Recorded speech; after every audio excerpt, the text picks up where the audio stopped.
Today, I've decided to kill my first invader." Those words sent shockwaves through the crowd.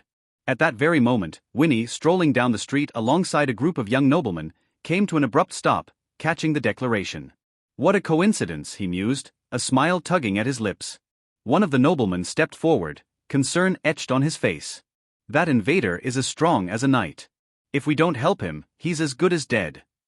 But before he could act, Winnie moved in front of him, blocking his path. "You want us to just let him die?" the nobleman asked, irritation creeping into his voice. "No, no," Winnie replied, still smiling. "If he's making a bold statement like that, he must be strong, right?" A shiver ran down the nobleman's spine. "He's trying to divert any possible help and ensure this guy dies without taking any responsibility," he analyzed swiftly. His gaze flickered to Winnie, hesitation clouding his face. Was it worth offending Winnie to save a mere commoner? After a few seconds of deliberation, he stepped back, abandoning Maxime entirely. "Don't blame me," he thought bitterly. "Blame your family for not being powerful enough." The crowd remained stunned by Maxime's words, none more so than the one they were directed at. "Ha! Now that's funny." The intruder burst into laughter. "Judging by that uniform, you must be in high school, right? Barely a few months in the world of eternity, and you think you can kill a warrior of my noble race." He continued chuckling, amused by the audacity. "Is there a rule that says high schoolers can't kill you?" Maxime asked, smiling. His eyes glowed with determination and a sharp, lethal intent. "If so, sorry, I'm about to become a criminal." Suddenly, circles of light appeared around him, illuminating the streets so intensely that nearby residents squinted. From a distance, noble spectators widened their eyes in disbelief. The invader's amused expression stiffened. His grip on his axe tightened. In mere seconds, 30 figures materialized around Maxime, clad in light armor and armed for battle. "Guys, I'm counting on you," Maxime called out. "You can count on us, boss." The summoned mercenaries responded, their eyes gleaming with resolve. Unlike ordinary summons, these warriors were not mere phantoms or fabrications. They were real people, their original souls and bodies brought forth from another place. A mysterious force filled their minds with information, allowing them to grasp the situation instantly. And they knew one crucial thing: they couldn't truly die in this world. Perhaps the top brass of humanity understood the deeper secrets behind this phenomenon. But for now, it made these mercenaries the perfect soldiers. The invader scoffed. "Impressive, but given your young age, these must be low-tier warriors. Their physique can't even reach one." He smirked. "Such a pathetic effort, but how thrilling it is to kill a genius." With that, he lunged straight for Maxime, aiming to eliminate him before dealing with the mercenaries. The closest mercenaries reacted instantly, forming a defensive line in front of Maxime. "Ha ha! You think you can stop my axe?" the invader roared, swinging his weapon wide. Unfortunately for him, the two leading mercenaries, Andrew and Romuald, had physiques far beyond his expectations. They met his charge head-on. A flicker of panic crossed the invader's face. "They'll kill me before my axe even reaches them." Lacking the speed and skill to counter them, he failed to react in time. In an instant, 3 mercenaries, including Andrew and Romuald, landed devastating blows. With a sickening sound, his left arm was severed, Romuald's blade cutting cleanly through the flesh. Andrew and another mercenary plunged their weapons deep into his torso, piercing his organs. The invader lost his grip on his axe. The weapon, carried by inertia, turned into a deadly projectile, slicing one of the mercenaries in half before embedding into the ground. The fallen mercenary became an unwilling shield for the others. The invader crumpled to his knees, blood pooling beneath him. His face twisted in agony as the mercenaries encircled him. Maxime approached slowly, his gaze unreadable. When their eyes met, something flickered in Maxime's expression, hesitation perhaps. But it was fleeting. He drew his sword. And with a single, precise motion, decapitated the intruder. Ding! Pyrran soldier killed. Military rank unlocked. Current rank, soldier. The invader's head rolled across the pavement. The crowd remained frozen in shock. Even Maxime's own family struggled to react. From the distance, Winnie's expression darkened. Then, almost whispering, he muttered, "Make sure you befriend this man." "What was that, Winnie?" a nobleman beside him asked. Winnie clenched his jaw. "I said, make sure you become friends with that classmate," he snapped. The surrounding nobles, confused by his sudden shift in tone, nodded slightly in agreement. After all, A student capable of summoning and commanding so many powerful mercenaries at his age was someone worth knowing. Meanwhile, Maxime opened his system menu. System: how long until Aurillac revives? Aurillac, the mercenary who had died moments ago. 24 hours. Maxime nodded. He had memorized all of his mercenaries' names. Each one mattered to him. Then, turning toward his family, he approached. Big brother. Jonah whispered in awe, his eyes burning with admiration. Maxime ruffled his hair. Just wait, Jonah. When you're my age, you'll do far greater things than this. Jonah nodded rapidly, excitement bubbling within him. Maxime. Andrea, his mother, spoke hesitantly. Don't worry, Mom, Maxime reassured her. With these mercenaries by my side, my life is in good hands. Even as he comforted her, he reviewed his system notifications. Military rank? He pondered. Military ranks unlock upon defeating races identified as enemies by the system.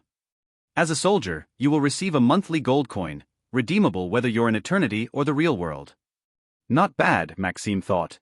But at this rate, it'll take me over 4 years to rank up. His eyes sharpened. I need to return to eternity as soon as possible. Access resets on the first day of each month. Maxime exhaled. Still over 3 weeks until my next opportunity. Just then, a loud voice called his name. He turned, spotting a rotund nobleman moving with surprising agility. Oh, it's that guy who never shuts up in Riva's class, Maxime thought. Do we know each other? He asked coolly. Nope. The nobleman grinned. But we're about to become best friends. The young nobles nearby gawked in disbelief. A moment ago, this guy was ready to let our classmate die for his ego, and now he wants to befriend him? They exchanged glances, all equally stunned. The moment before, this guy was willing to let our classmate die for his own ego, and now he says something like this. The young nobles standing beside Winnie were visibly taken aback, their expressions a mix of disbelief and skepticism. Maxime, his face cold and unwavering, responded, "Why not? I just have one question for you." Winnie grinned, utterly unfazed. "Yeah, don't worry, buddy. Ask me anything." He laughed, his voice lighthearted. Maxime narrowed his eyes. "If we become best friends, will you just stand by and watch when I put my life on the line?" As if on cue, saber-toothed tigers began silently circling the young nobles, their presence imposing and deliberate. Winnie, however, remained composed. "We stayed back so we wouldn't steal your prey. A lone alien is a valuable opportunity for merit points, after all," he explained, his voice calm and steady. And that was the truth. Winnie had a gut feeling that Maxime might just survive, and if things had turned dire, he would have stepped in. He knew he was arrogant, but he also understood his limits. Besides, in this world, interfering in someone else's fight was frowned upon.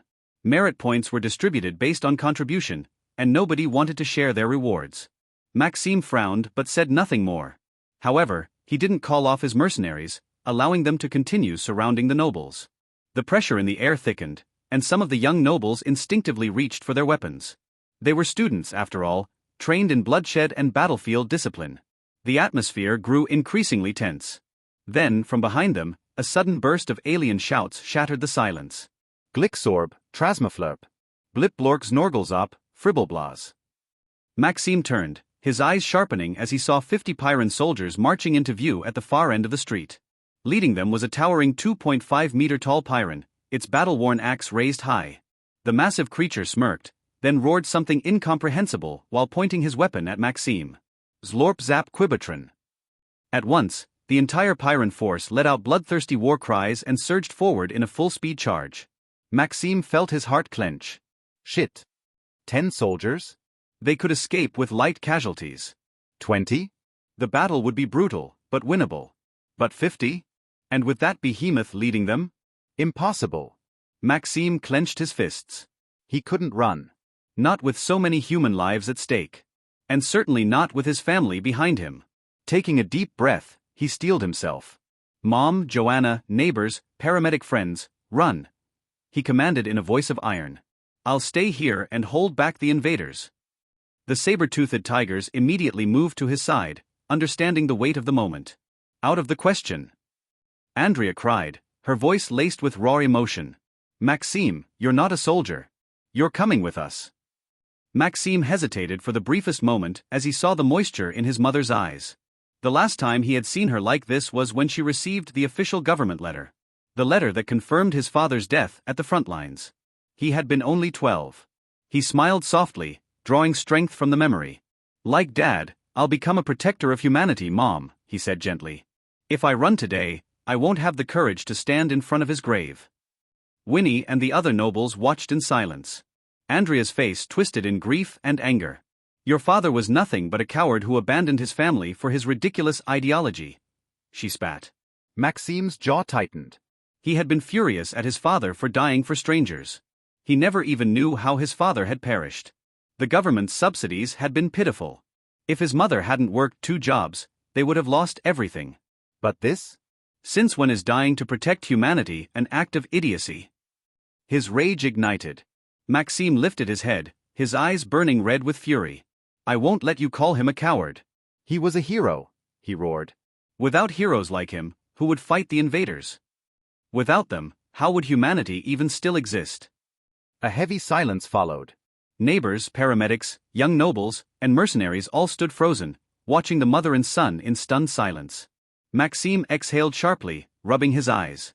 Andrea bit her lip, struggling to contain her emotions.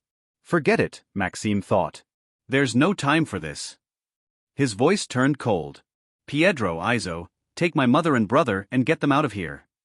The 2 mercenaries, the most emotionally detached of the group, nodded and moved toward Andrea and Joanna. Andrea trembled, biting her lip hard enough to draw blood. It's fine, she finally whispered in a husky voice. Just stay alive, son.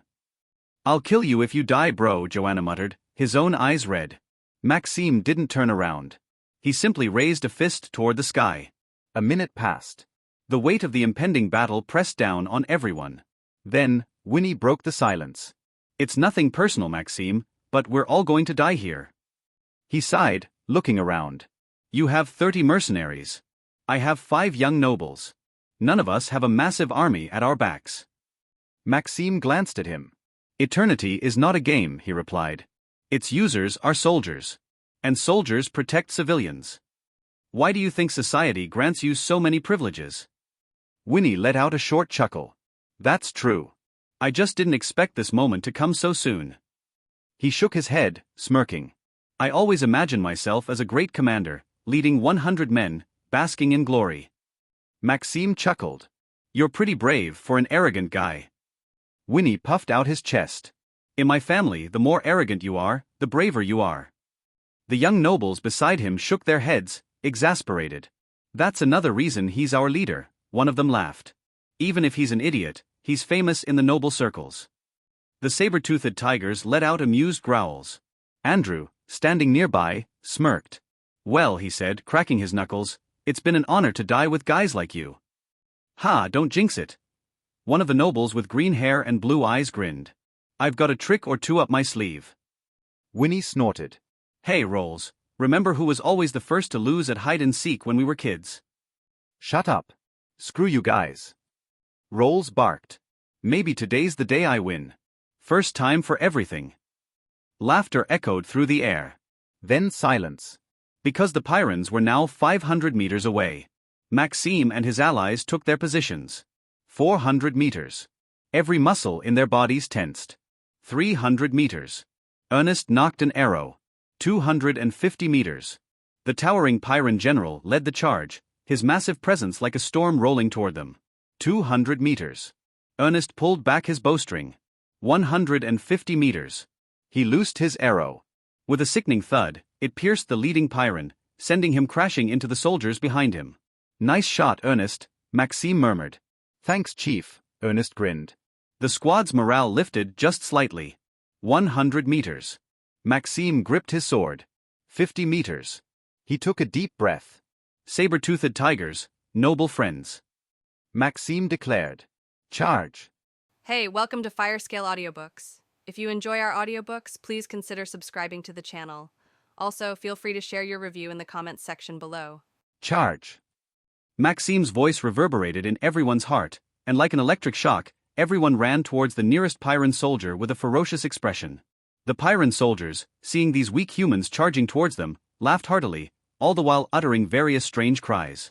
0 meters to go. Weapons clashed, blood began to spurt from both sides and the first wounded appeared. At the same time, Maxime faced a lone Pyrran soldier.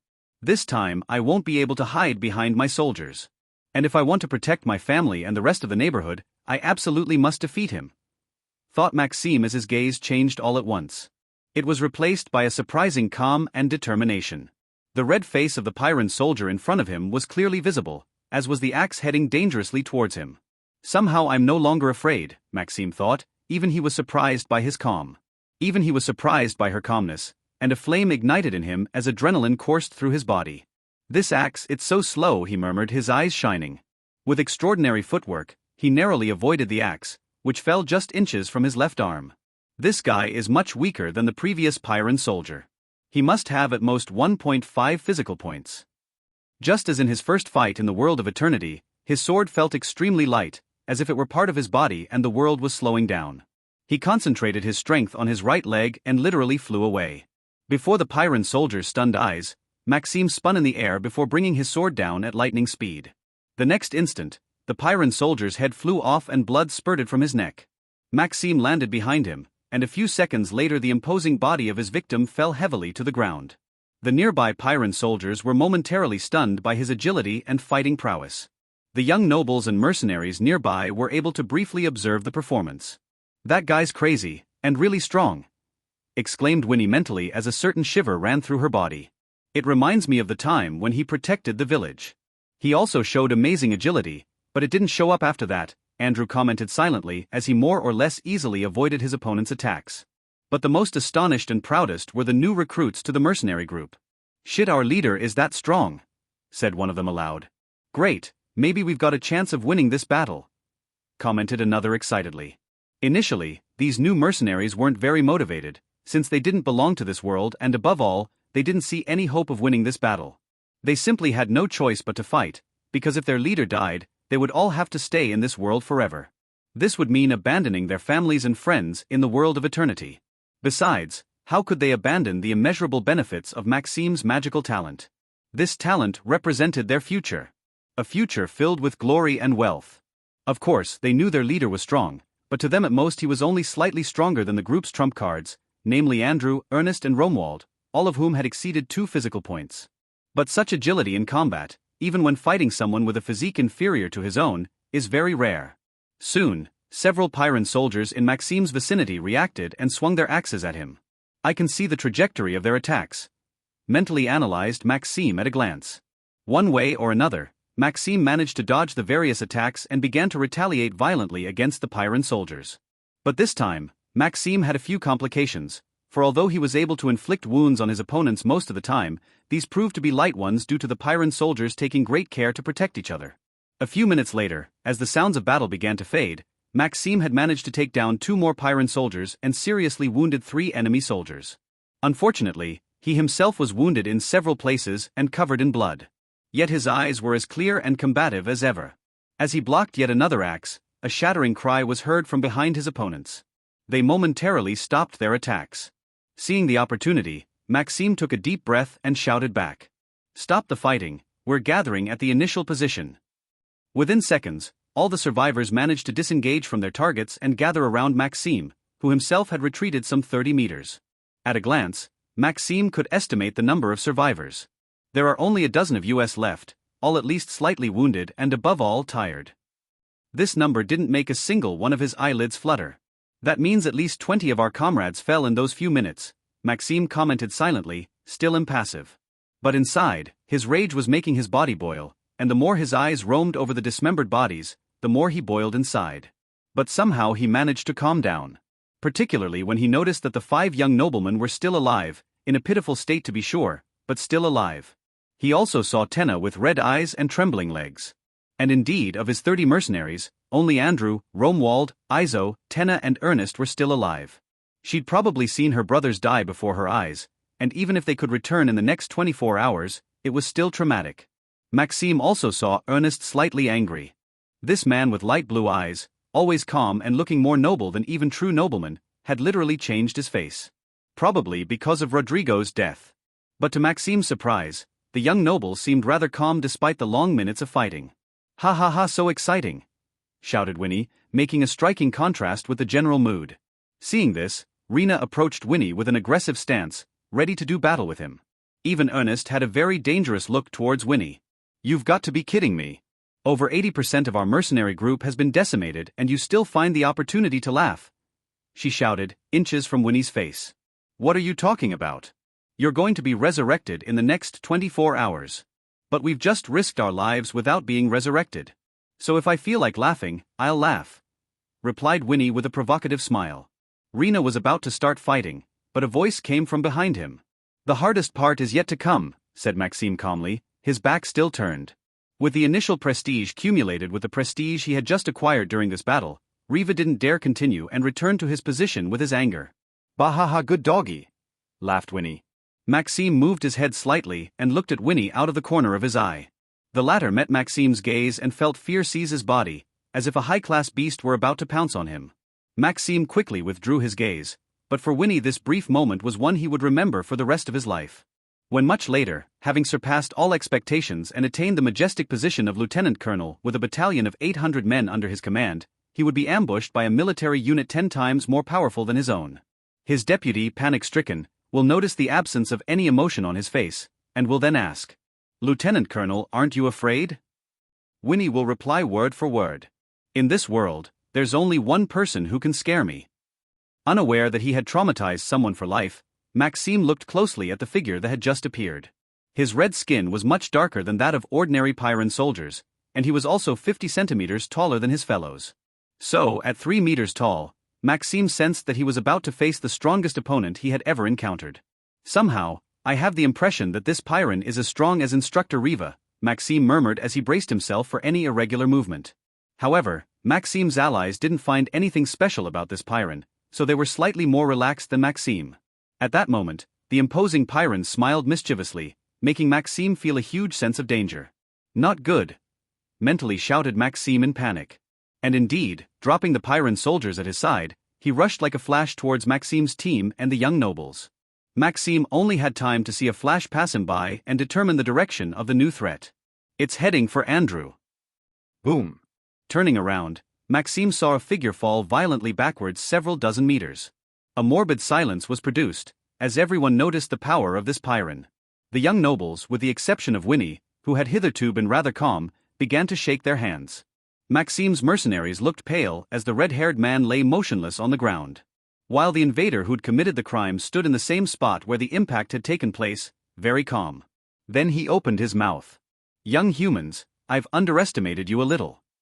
I didn't think you'd kill so many of my soldiers, and I just wanted to drag them through iron and blood without causing too many casualties." Her chilling voice and strange accent roamed Maxime's flesh. He sighed lightly. "I guess I'll just tell the higher-ups that this was the price of killing a few human geniuses." Then he began to smile in a very creepy way as he turned and stared at Maxime, who was standing not far away.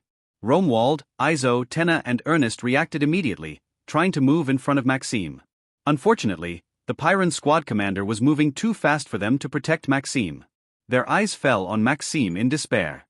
While their perception of time was very slow, they noticed Maxime's lips moving. "Nox limit."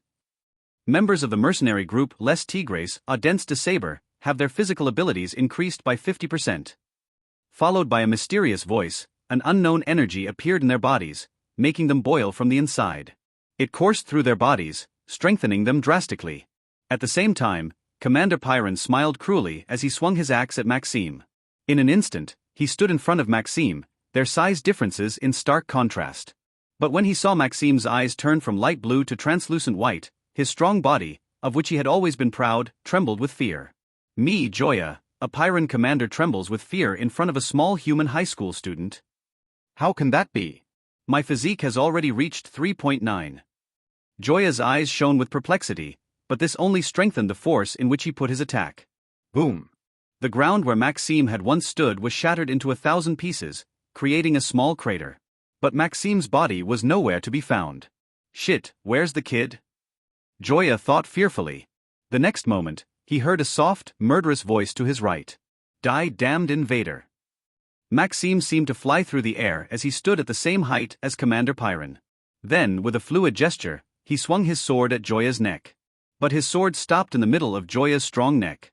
Ha ha ha, what bad luck not to have a sword worthy of your strength, mocked Joya loudly. Now die. He continued with a gleeful grin as he swung his hand towards Maxime, as if he wanted to grab his head and then annihilate him. But Maxime's white eyes showed not the slightest sign of fear. And indeed, there was no reason to be afraid, since he wasn't alone. The silhouettes of Romuald and Izo appeared in the path of Joya's fist. The two mercenaries looked at each other and then, as if they'd communicated beforehand, drew their swords simultaneously in the direction of the invader's fist. The next instant, a loud collision took place, followed by Romuald and Izo's silhouettes flying off the ground. They collided with Maxime and landed violently together 30 meters away. Cursed humans, how can you be so powerful at such a young age? Mentally insulted Joya in a fierce voice but also with a slight fear. I must kill them absolutely or they'll become a threatening variable for our plan of conquest. But no sooner had he finished thinking about it than he felt an intense pain in his chest. This is for my brothers, shouted Tenna, who had stabbed his sword deep into Joya's back. Ah! Damned humans! Joya turned violently from the pain, swinging Tenna who couldn't hold on to his sword. But only 1 meter away from him was Ernest, gliding through the air at a staggering height. Mockingly, Ernest let go of the arrow he'd fired earlier, destroying his bow in the process.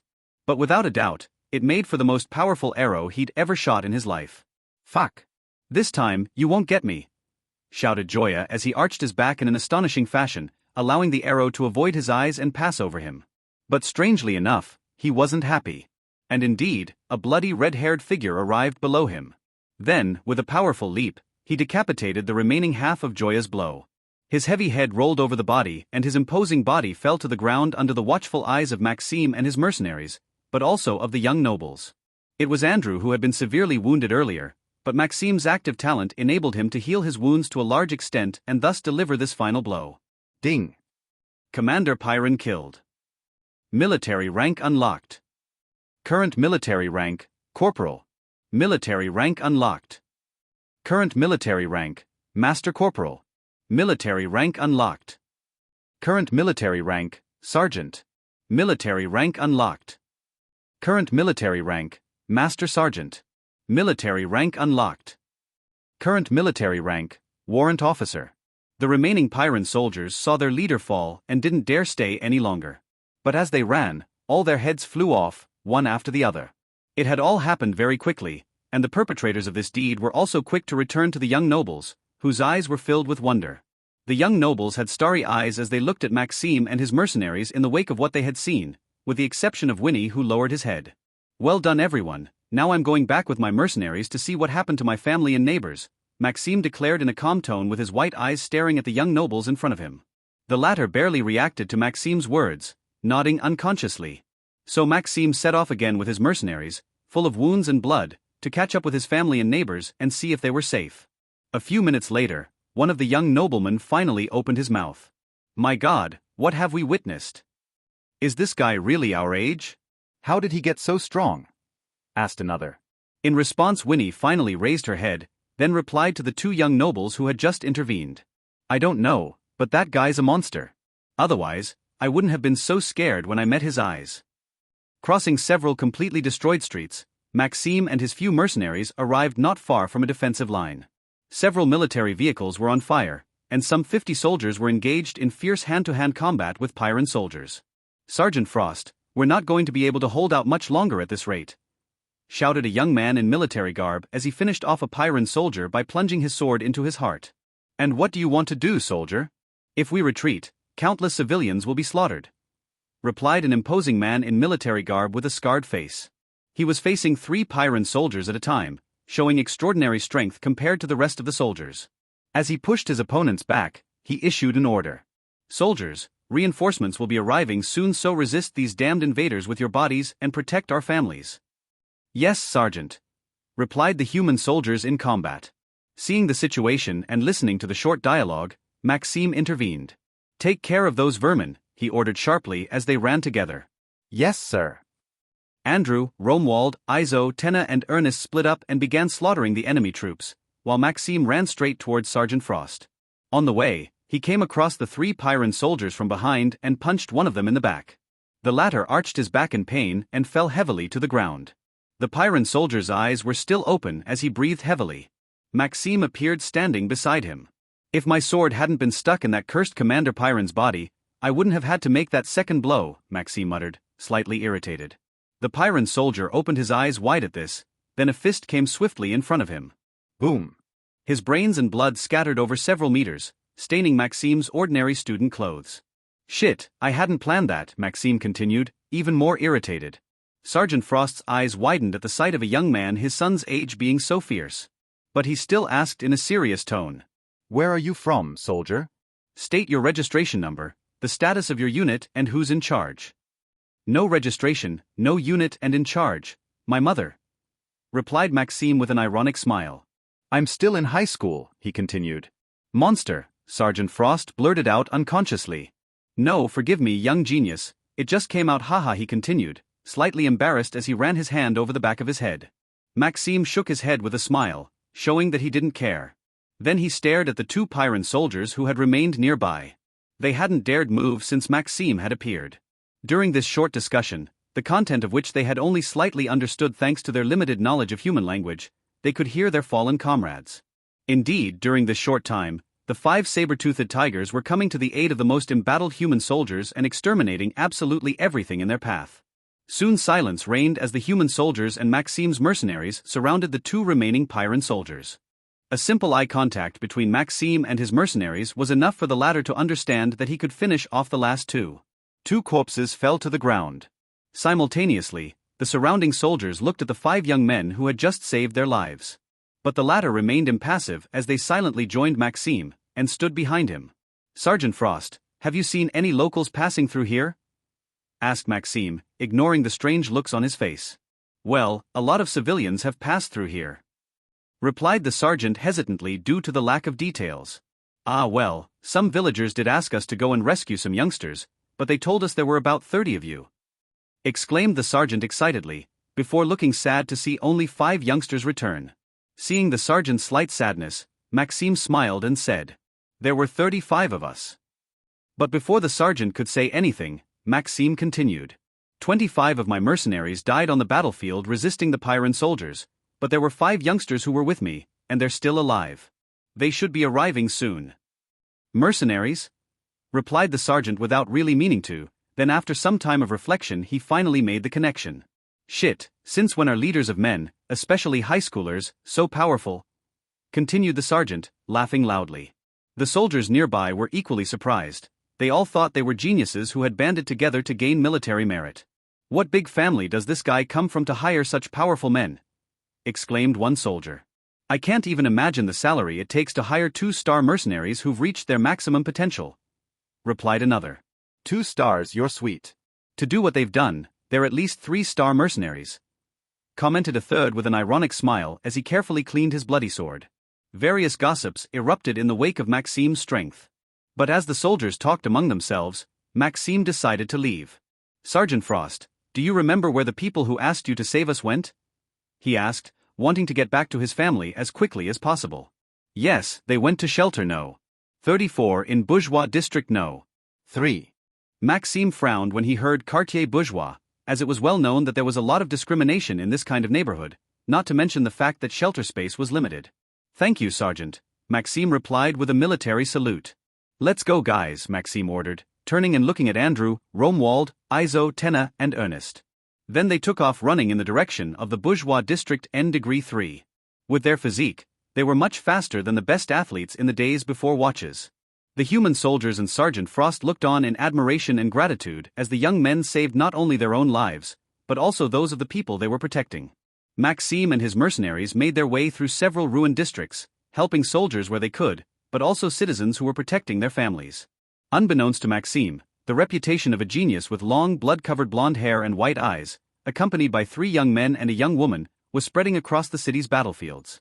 At the same time, Maxime and his mercenaries passed through the bourgeois quarters N-4 and N-5, which were further out, but the invaders had obviously not yet reached them. Indeed, these neighborhoods showed no signs of destruction.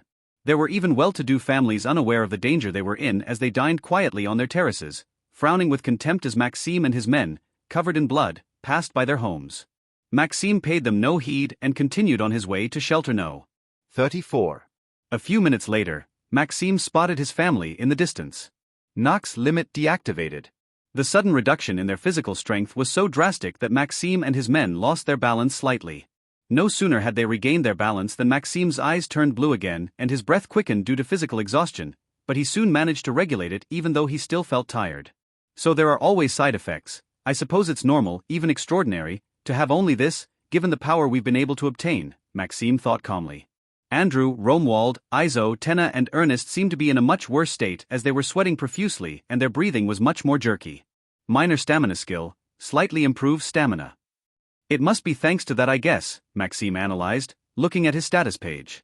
It's a good thing I maximized my peasant class, otherwise I wouldn't have been able to get this talent. He commented, happy not to be in the same state as his mercenaries. As he continued to run, he could see Andrea, Joanna, and the local acquaintances more clearly. But when he saw the situation his family was in, murderous intent burst from his eyes. Andrew, Romuald, Izo, Tenna, and Ernest. Yes, Chief, replied those concerned attentively despite their complicated breathing. Today I thought I'd only be killing invaders, said Maxime without finishing his sentence. The pause seemed interminable as the tigers listened attentively. A few seconds passed before Maxime continued. But scum in human form will die by my hand today. But garbage in human form will die by my hand today. These words, Maxime said in a very serious tone while closing his right fist with exceptional vigor. But noticing the situation of Maxime's family and acquaintances, the mercenaries reacted in kind. There's no need, Chief, to get your hands dirty, I'll do the job myself, Tenna asserted in a firm voice. And all at once she accelerated. Despite the disappearance of her Nox limit state, she still had a 2-point physique, giving her incredible speed compared to ordinary soldiers. I'll come with you, Andrew declared, following her.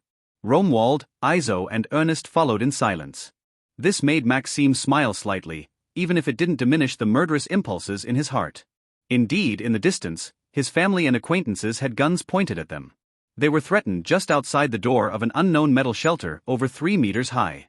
More than 15 armed civilians were pointing at his family and acquaintances with a little sneer of contempt.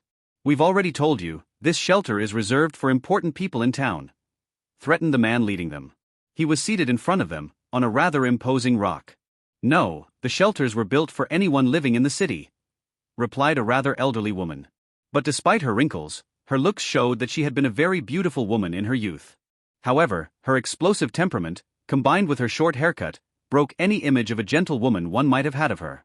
The civilian leader chuckled in response, then looked with a certain undertone at another armed civilian. The latter nodded, then stepped in front of the woman. What do you want? Come any closer and you'll. Boom.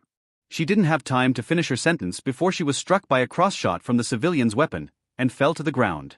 Mommy. Andrea. The surrounding people moved closer to Andrea, and some of them knelt down to see her wound. This is what it costs to overstep one's status, declared the chief with a mocking smile.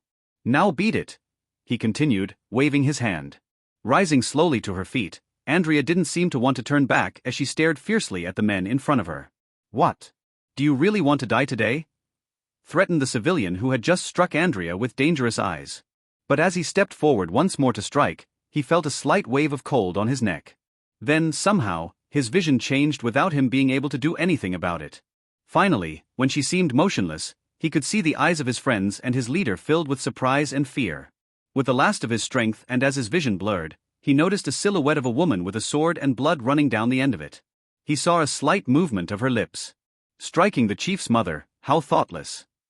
As intense regret ran through his mind, he asked himself, whose mother did I hit to have to die for it? Unfortunately, he never got an answer and closed his eyes forever. Everyone looked at the young woman who had just arrived. You are? Asked Andrea curiously. In charge of finances for the saber-toothed tigers, Tenna, she replied with a gentle smile. Saber-toothed tigers? Replied Andrea unconsciously before having a flashback. She suddenly remembered this pretty young woman standing next to her son. She's one of my men, Mom, replied Maxime, who had just appeared beside her. You're still alive, Maxime, exclaimed Andrea as tears began to flow. She herself knew how complicated her emotions had been since she'd left her son to face invaders. If it had been in the past, even if an army of several thousand Pyrans had appeared before her, she wouldn't even have blinked. I haven't accomplished anything yet, how could I die now? Replied Maxime with a confident smile. Haha, yes, he is my son. As powerful as me at his age. she shouted without thinking with eyes filled with pride. As powerful? Wondered Maxime, as well as the neighbors nearby. I was talking about character, of course, she replied, looking up briefly with a slight smile. The neighbors nodded and congratulated her on raising such a fine son. What is she hiding from me? Wondered Maxime, frowning. Her quick glance skyward is a lifelong Andrea tick, and Maxime has clearly noticed. You really dared to kill one of my men? Interjected the opposing leader with a dangerous glare as he rose to his feet. The civilians defending the nearby shelter looked ready to fire at any moment. Maxime looked seriously at the man in front of him. Although an intense murderous urge invaded him, he held it back because if they opened fire they could kill his mother, his brother and the neighbors in his neighborhood. So what? Replied Maxime coolly. The man exclaimed as he drew his handgun and took aim at Maxime's group. Maxime didn't think he was that crazy as he widened his eyes in surprise. But somehow he managed to calm down and ordered. Protection. Immediately, Tenna, Andrew, Romuald, Izo and Ernest positioned themselves without hesitation as human shields in front of the small group of neighbors. Everyone run! Shouted Maxime as he positioned himself in front of his mother and brother. The man opposite grinned wildly as he pointed his gun at Maxime. Behind them, Andrea and Jonah cried out in fear, while an intense feeling of danger ran through Maxime's body. Boom! He could undoubtedly dodge this bullet, but if he dodged his mother and brother might be hit. So he gritted his teeth and didn't move. Shit! The bullet quickly penetrated his body but didn't go all the way through. Maxime! Chief! Worried voices came from beside him, but he had no time to worry about them. An intense pain appeared in his abdomen. He reflexively put his left hand over the wound as he stared angrily at the man who had just shot him. The man still had that deranged grin on his face. He turned and saw Andrea and Jonah still standing behind him with teary eyes. What are you still doing here? Run away from here! Shouted Maxime fiercely. Boom! Shit! Another shot rang out as a new source of pain appeared. He turned once more to look at his assailant. The latter had a completely demented smile and eyes that showed he had lost all rationality. Boom! Shit! His vision blurred and his breath ragged. But somehow he noticed that the other civilians didn't dare shoot. It would seem that not everyone was so crazy, after all there were still laws in this town. Boom! Shit! Another source of pain appeared, but Maxime remained on his feet as a smile as strange as his assailant appeared on his face. Then he began to run rapidly towards the man who was shooting at him. Seeing the blonde-haired young man still standing after so many bullets, and even running towards him, the civilian leader began to worry. Boom boom boom. Shit shit shit asterisk. Shit, why won't you die yet? Shouted the man in despair. At last Maxime arrived in front of the man and, without saying a word, threw a punch with all his might into his attacker's face. The latter flew to the door of the unknown metal shelter, making a frightful noise as his body collided with the door. Put down your weapons if you don't want to meet the same fate, declared Maxime in a loud, threatening voice. Seeing their leader without any sign of life, and the monstrous young man who doesn't die even after being shot several times, the civilians who were simply petits bourgeois dropped all their weapons without hesitation. These people possessed no great conviction, they simply had a slight background that enabled them to intimidate the weak. Now that one of their friends and their leader was dead, it seemed that events had gone beyond their control. Retrieve their weapons and tie them up, Maxime ordered, looking at his mercenaries left behind. Yes, sir. At the same moment, a military team of a dozen soldiers arrived in front of the shelter. What's going on here? Shouted the man at the front. Maxime turned towards the source of the noise and began to open his mouth, but no sound came out. Soon his vision began to blur further. Shit, I guess that's my limit, Maxime thought with a slight hint of bitterness before suddenly falling to the ground. He could only hear footsteps and the voices of his relatives and mercenaries, followed by this last sentence. Quickly, take this man to the military rescue service. Then Maxime lost all consciousness. Quickly, take this man to the military rescue service. Then Maxime lost all consciousness. Riva also arrived at this moment with some members of the Juggernaut. She had seen the scene in the distance, and as she looked at Maxime, a hint of admiration could be seen in the gleam of her eyes. Such courage at such a young age, even among the Juggernauts few were capable of it at his age, and even now this kind of courage is still very rare in the group, she thought. While a few members of the Juggernauts performed some first aid on Maxime, Riva quickly asked those nearby what had happened. Having obtained some information, she was soon able to reconstruct the scene as a feeling of annoyance took hold of her. Why is it that in this world there are always people who think they're above everyone else? But she kept her thoughts to herself. Nearby soldiers were also inquiring about the situation. The man in charge of this team of soldiers frowned as he observed the tied-up civilians, but an intense sense of panic overcame him when he saw the motionless body in front of the shelter's iron door. Why the hell is the second son of the Alifer family here, even more so in this state? He asked himself with a slight sense of panic. The Alifer family was well known for being very influential in Nansoy's business and even in the city's politics. They represented a not inconsiderable weight. Riva also noticed the body, but quickly moved on. She didn't have a good impression of most of the noble families, so she kept contact to a minimum. She could only recall a few powerful people among them, and she had to admit that the military might of these families is definitely not something to be underestimated. The man in charge of the team of soldiers looked at the woman crying next to Maxime as well as the civilians nearby, then after a moment's hesitation, curtly ordered. Take all these civilians to the police station for questioning, also take the man on the ground directly to prison, he'll be treated directly there. The highest-ranking soldier's thoughts were clear. He wanted to put Maxime directly in prison for willful murder and let him die of his wounds with a minimum of care. Even if he didn't die, at least he'd make sure Maxime didn't fail the university entrance exams. Seeing the soldiers begin to carry away Maxime's unconscious body, Riva suspected something and said directly, "Leave him here, I'll make sure he gets to the nearest aid station." The military official looked at the beautiful woman who had just spoken and wanted directly to ignore her, but seeing her uniform and the well-equipped men at her side, he thought quickly and replied firmly, "I can't leave him in your hands, a man died because of him. I absolutely must investigate the circumstances of the incident, make a report and then let the court judge his fate." Riva's eyes widened in surprise, then anger overcame her. "Excuse me?"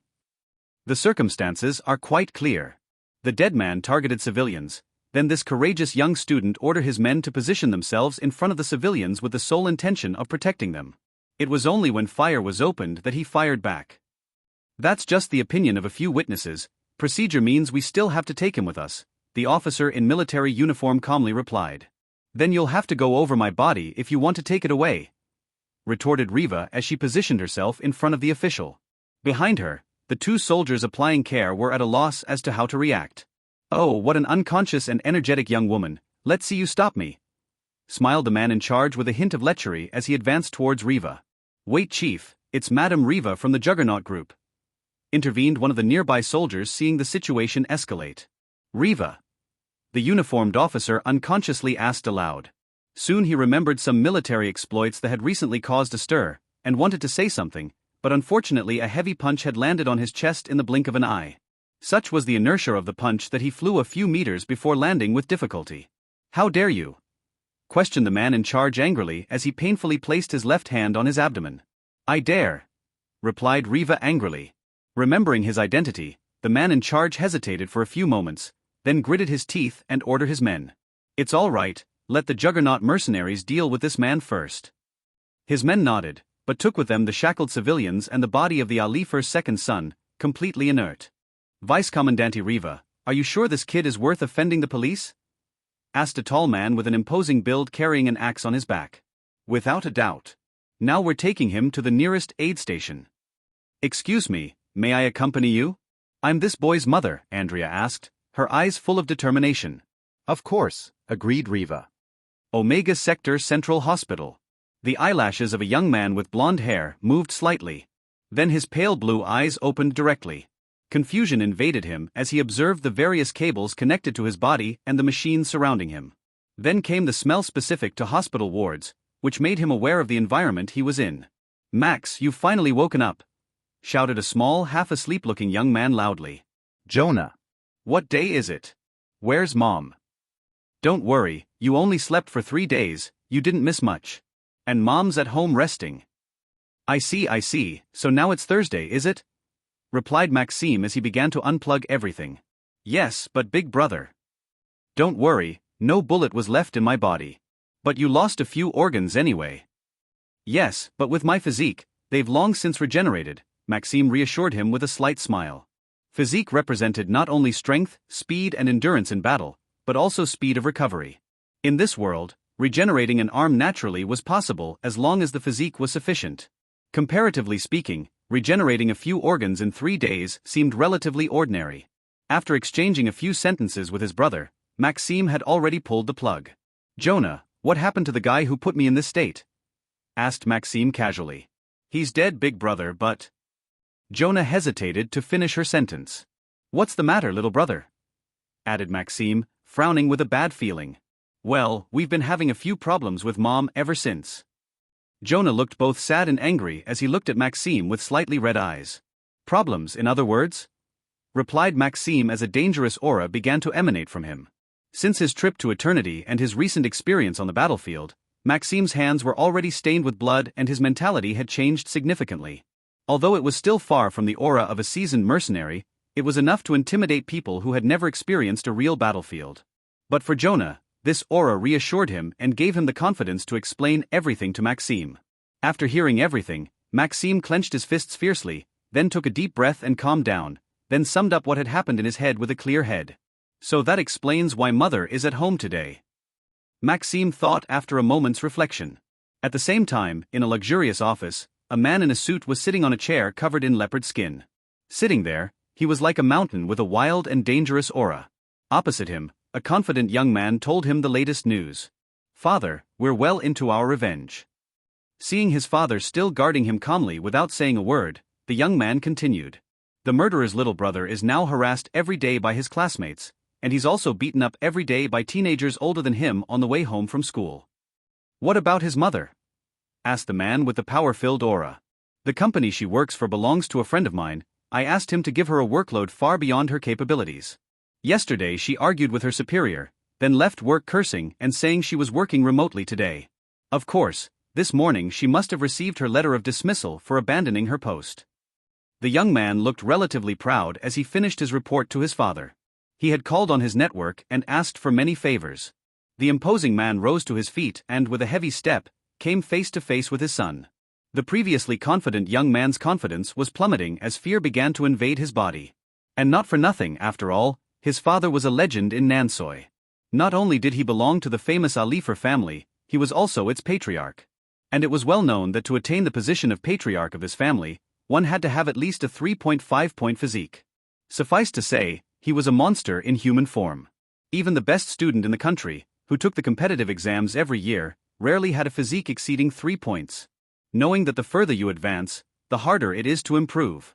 To reach 3.5 points, it can cost tens of thousands of gold coins to invest in classes. Who can accumulate that much gold in less than a year after connecting to eternity? For ordinary people, it's a wealth they'll never see in their entire lives. Even among the powerful people of this country, it was considerable wealth. After all, it was the equivalent of an earl's capital income in a year in eternity. And this imposing man visibly wore a disappointed expression as he looked at his eldest son. Loris, I expected more from you. Your brother's just died and you're avenging him with childish tricks, he said scornfully.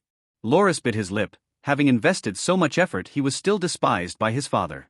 Blood is only repaid with blood, announced the imposing man, looking into his son's eyes. Loris looked surprised. But father, it's impossible to kill your mother or your brother.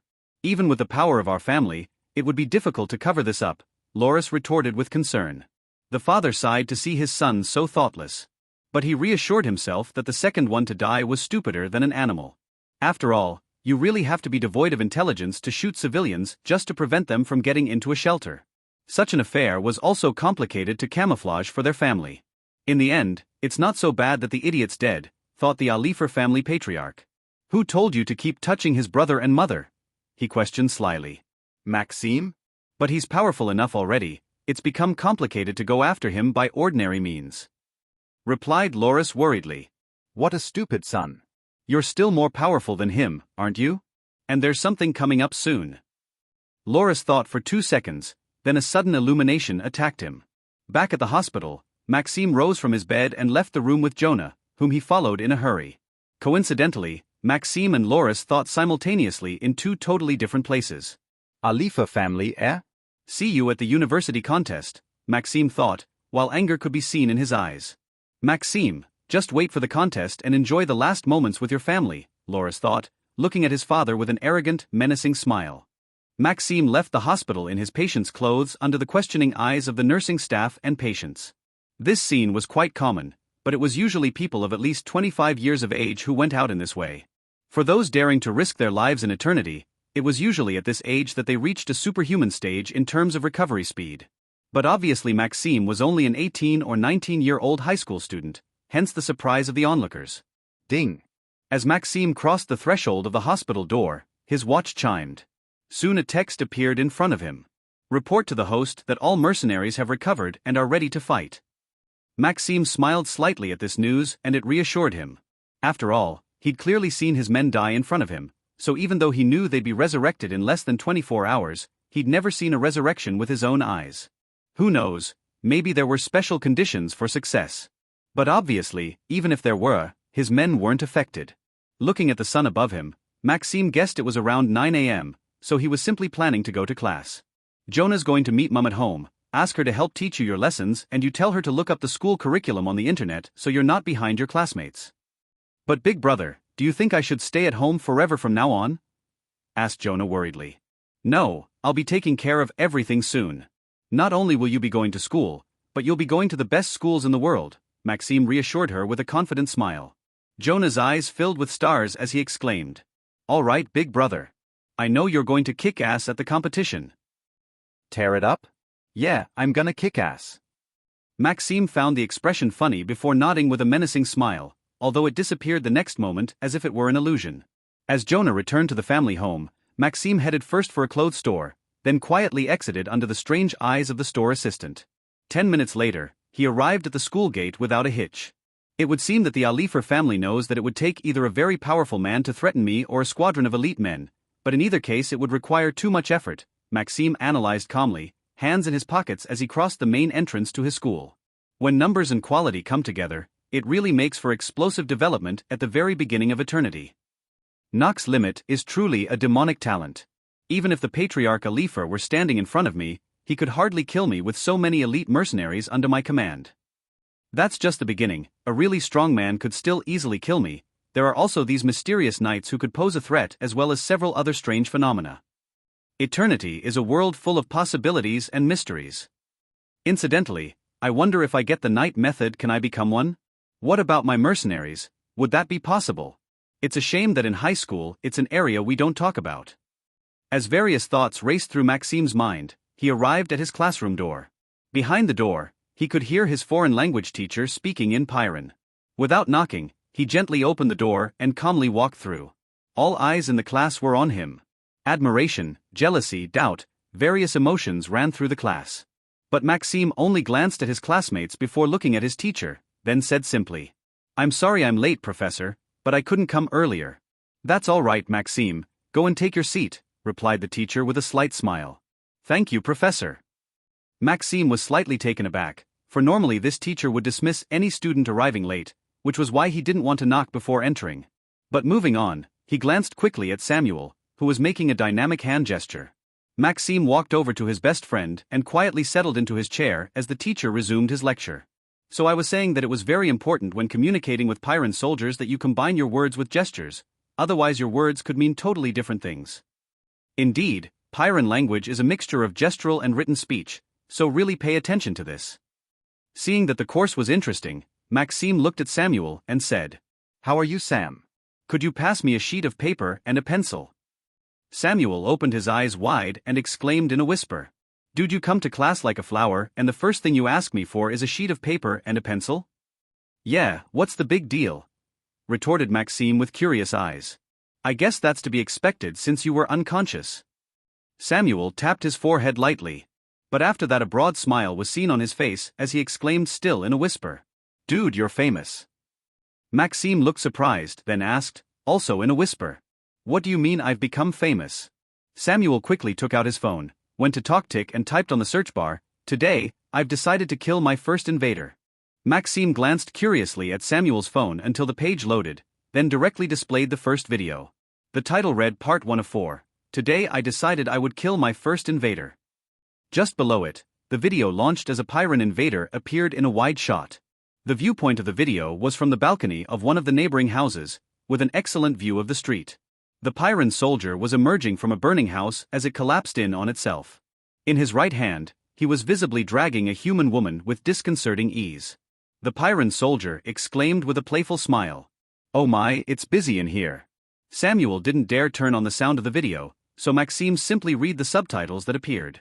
At the same time, Maxime applied slight pressure to his hand, causing the young woman's head to explode. As the video zoomed out, the number of civilians in the vicinity of Private Pyron became apparent. Maxime recognized the scene. After all, he was there. A man stepped forward from the crowd as armor covered him and a sword appeared in his hand. "Run away, all of you. I'll see to delaying this abomination until help arrives." The subtitles were written in an impressive font that sent shivers down Maxime's spine, so appropriate was it to the situation. They were shivers of admiration for the man's courage. But after only a short exchange and confrontation, the man was punched in the abdomen and flew 3 meters while vomiting blood. But soon a young man with blonde hair and blue eyes emerged from the crowd. The video camera began to focus on him, on the alien, and on what appeared to be a middle-aged woman and a little boy who were shouting at the young man.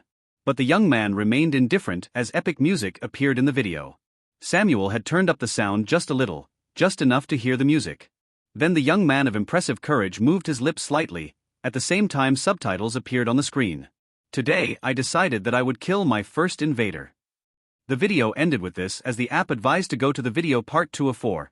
"Today I decided I would kill my first invader." Samuel turned off the phone at this point, then looked at Maxime and said, "Everything you did 3 days ago has been recorded by various people, from almost annihilating your mercenaries, to rescuing the human soldiers and protecting your family. Unfortunately, the man who shot you had his face blurred on all the videos." Samuel looked at his best friend in admiration, then delivered some shocking news.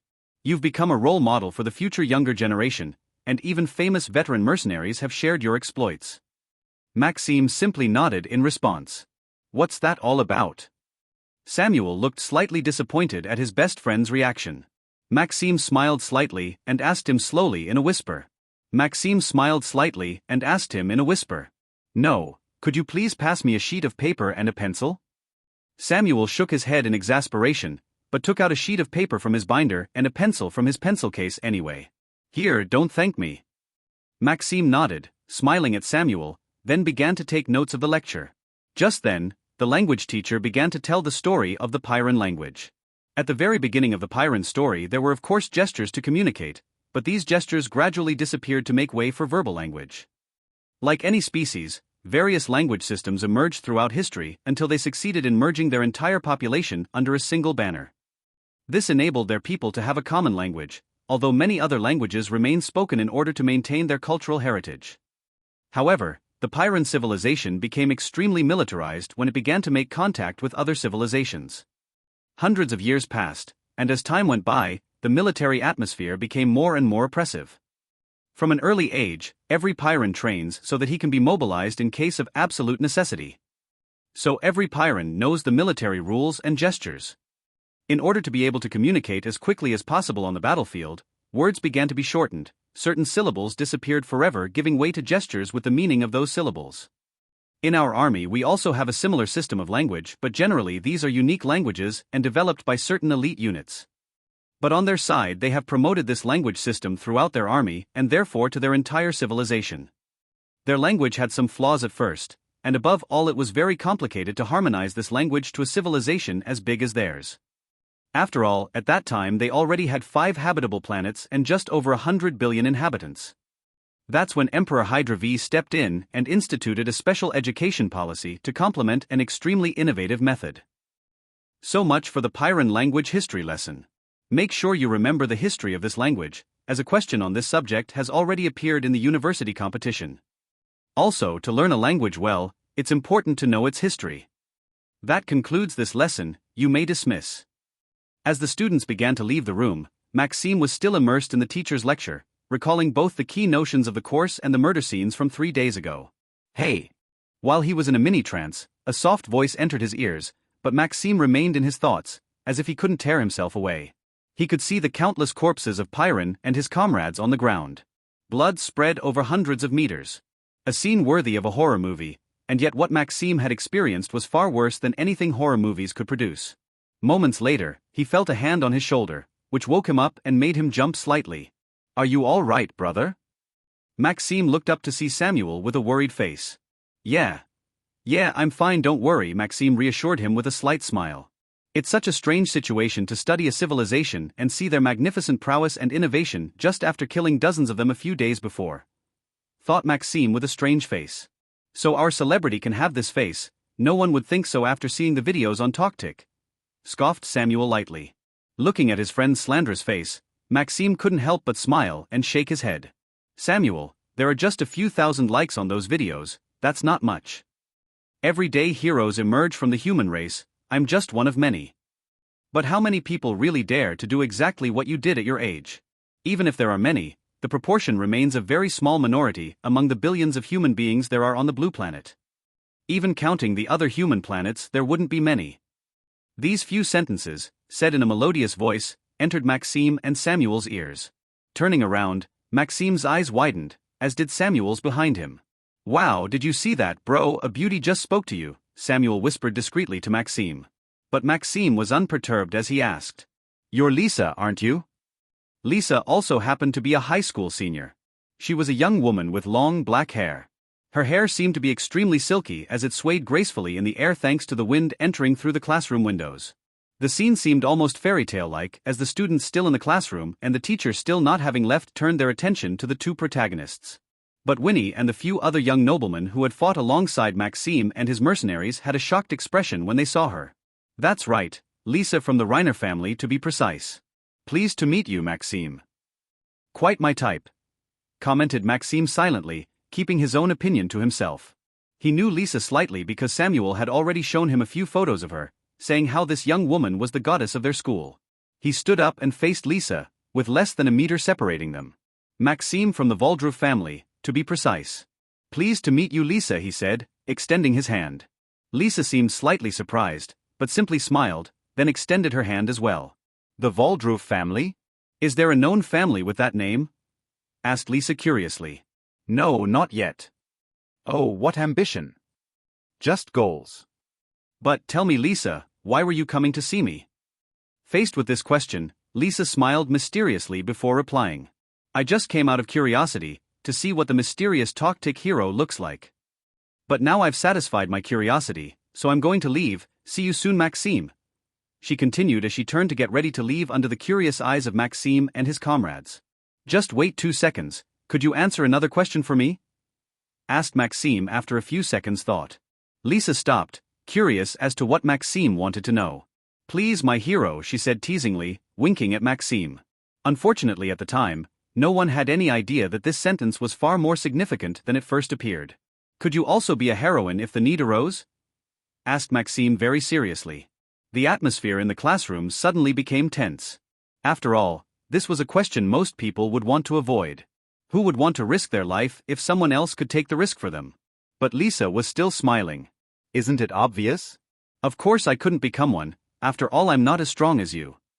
I hope I've answered your question correctly, Maxime, see you next time.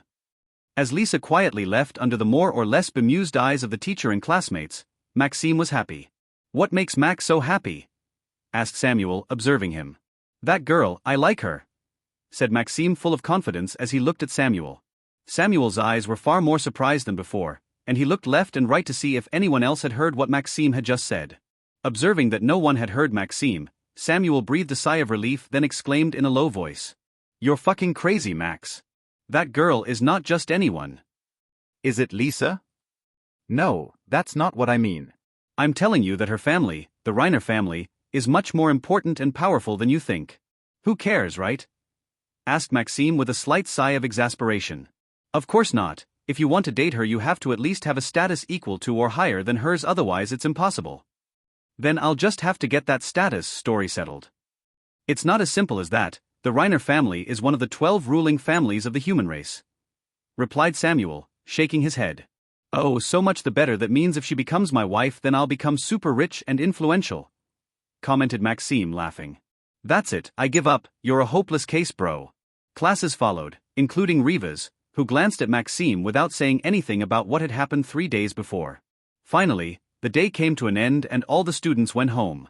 Maxime found himself alone on the way home, as Samuel had already left a while ago to begin a special training session prepared by his parents. Today is Friday, May 30th, so since eternity resets every first of the month, I'll have to go back on Sunday, Maxime thought quietly with some excitement. Having shown some interest in Lisa, Maxime was eager to improve his skills in eternity. Of course, he already had a significant desire to improve, but this was taken to a new level with this new objective. Of course, he was only mildly interested in Lisa. After all, he didn't know her. But the knowledge that this woman seemed completely unattainable if he didn't work hard enough gave him an irresistible urge to take up the challenge. The real challenge being not to capture Lisa's heart but to raise her status to his using only the sweat of his brow. I can't wait to get back to eternity already. Maxime returned home without a hitch, had a quick chat with his brother and mother, then revised for the academic part of the competition. The evening passed quickly, and the following day he trained all day to perfect his sword skills. He also summoned Andrew and the other main mercenaries in his group, including Ernest, to improve their sword skills too. Indeed, it's an advantage every player enjoys. While time was on pause in the world of eternity, players could take advantage of every break to train and come back stronger. This was also the case 3 days before, since the life and death experience of each mercenary had significantly increased. The return to eternity and future battles will be more likely to be won with fewer losses thanks to this recent experience. By evening, everyone had improved their swordsmanship by a few points, but it was Maxime who had made the greatest progress. Indeed, after the recent battles he'd experienced, Maxime had finally broken through the bottleneck between intermediate and advanced rank 2 sword mastery. He had thus officially entered advanced rank 2 mastery. It was already a level that few 2-star mercenaries could achieve even with a lifetime of fighting. System displays my current status. Ding. Maxime glanced at his statistics. Identity, Maxime Voldruv. Class. Peasant level 3. Level max. Plus 3% to physique. Swordsman level 3, plus 5% physics, 0 out of 100. Unlocked a new class, 0 of 50. Physique, 1.95, plus 0.16. Chi, 0. Skills. Swordsmanship level 2, 67 out of 100. Frank language proficiency level 2, 30 out of 100. Passive trait. Plus 5% physicality when wielding a sword. Plus 10% sword training efficiency. Talent, Nox limit level 1, rank unknown, 0/1000. Minor stamina talent. Minor strength talent. Money available, 40 gold coins. Mercenary. Andrew, 3-star potential. Physical, 2.1. Terry, 2-star potential. Physical, 1.4. James, 2-star potential. Physical, 1.5. Pietro, 2-star potential. Physical, 1.7. Izo, 2-star potential. Physics, 1.8. Peter, 2-star potential. Physical, 1.5. Alessandro, 2-star potential. Physics, 1.3. Ronnie, 2-star potential. Physical, 1.2. Romuald, 2-star potential and a minor talent in physics. Physical, 2.3. Joe, 2-star potential. Physical, 1.2. Tenna, 2-star potential and a minor intelligence talent. Physical, 1.9. Rodrigo, 2-star potential and an elemental affinity with the earth. Physical, 1.7. Ernest, 3-star potential. Physics, 2.1. Romuald's minor talent in physics is as impressive as ever, Maxime commented quietly with some curiosity. Normally, mercenaries with 2-star potential could reach a maximum of 2 points in physics, but Romuald far exceeded this limit and showed little sign of slowing down. At this rate, could he reach 3 points? That would be incredible. High school courses didn't teach any more than that about the talents mercenaries could possess. It was more like a university course. So Maxime didn't know the details of the effects of the different talents or their usefulness. By the way, I'm lucky the bar isn't calling me, but should I quit? After all, I've already bought the watch and now I need time to prepare for the competitions, Maxime asked himself hesitantly. He was very hesitant because the bar's owner had hired him where all the other companies had turned him down because of his youth and lack of experience. Taking a step back, Maxime found that the environment at the bar was really nice and the work wasn't really hard. In any case, I should resign with the competition coming up. I think I should just let the boss know, and stay there for a few more weeks, while the boss finds a replacement, Maxime concluded after careful consideration. He didn't want to leave like a thief after getting the boss's generosity. I'll call him on Monday and check in with him. Maxime continued to train with his mercenaries in spite of everything, and the day passed quickly. Sunday morning came quickly. Ding. Military pay received. 6 gold coins have been sent to your system pay. Simultaneously another notification arrived, and this one more than made Maxime smile as he lay in bed. An opportunity to go to eternity has been unlocked. It has been detected that you possess the authorization to go into eternity once. Do you want to use it now? Yes. In response to his answer, his body entered a vegetative state as his mind was projected into eternity at high speed.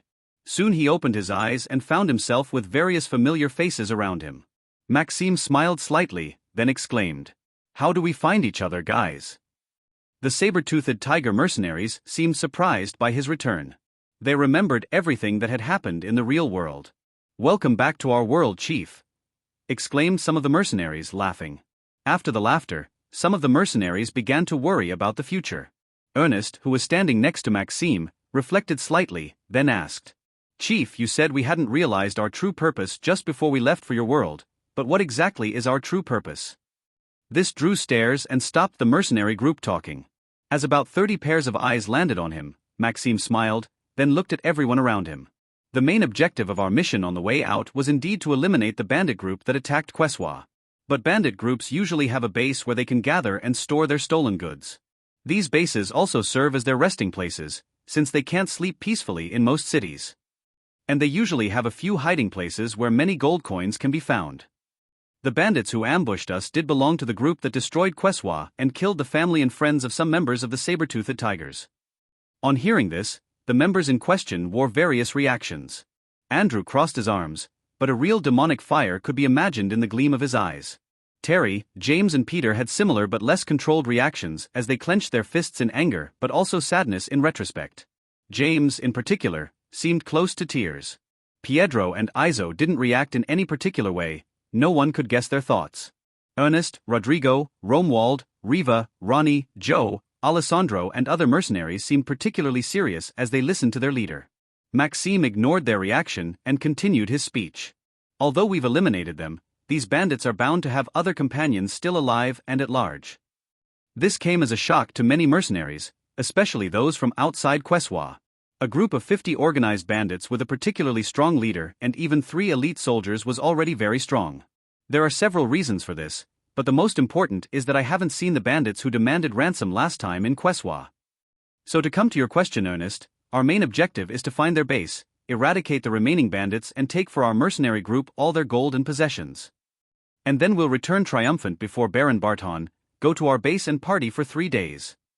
Ernest was the first to react and shouted, "In any case, Baron Barton will be able to do absolutely nothing to us, otherwise the mercenaries of this world will turn against him, haha." Most of the mercenaries became completely revitalized after hearing Maxime and Ernest's words. "Ha ha ha, our leader knows how to talk to us. Yoo-hoo, can't wait to take these bastards out and get back to the party. After fighting those damned pyrans, it'll be a piece of cake to take care of some bandits." The small crowd was very excited after Maxime's announcement. Mercenaries were people who walked on a thin rope every day that they could fall on at any moment, so they were enjoying life to the full. In the crowd, an ordinary mercenary from the saber-toothed group shouted in excitement to a comrade who was already close to him before the saber-toothed tigers. "I wonder how much gold we'll be able to make." I hope a lot. "At least enough to replace my old sword and light armor, which dates back to my grandfather," replied his friend with equal enthusiasm. Hearing their discussion, Andrew, who was nearby, was amused. "Haha, guys, be ambitious, these thieves love to have lots of gold coins, and on top of that these thieves are backed by the Baron and therefore go completely mad and unscrupulous." He laughed, temporarily forgetting his rage. "Haha, that's true, they owe a lot more money than you'd think," said the first mercenary. The second also laughed and asked Andrew, "What would you like to have then, if not a good sword or armor?" "What do you want then?" Andrew looked at them and directly, A horse. A few nearby mercenaries whistled. Then they became even more excited as the news spread rapidly through the small group. Maxime watched the scene away from this distraction, although he was dying to join them.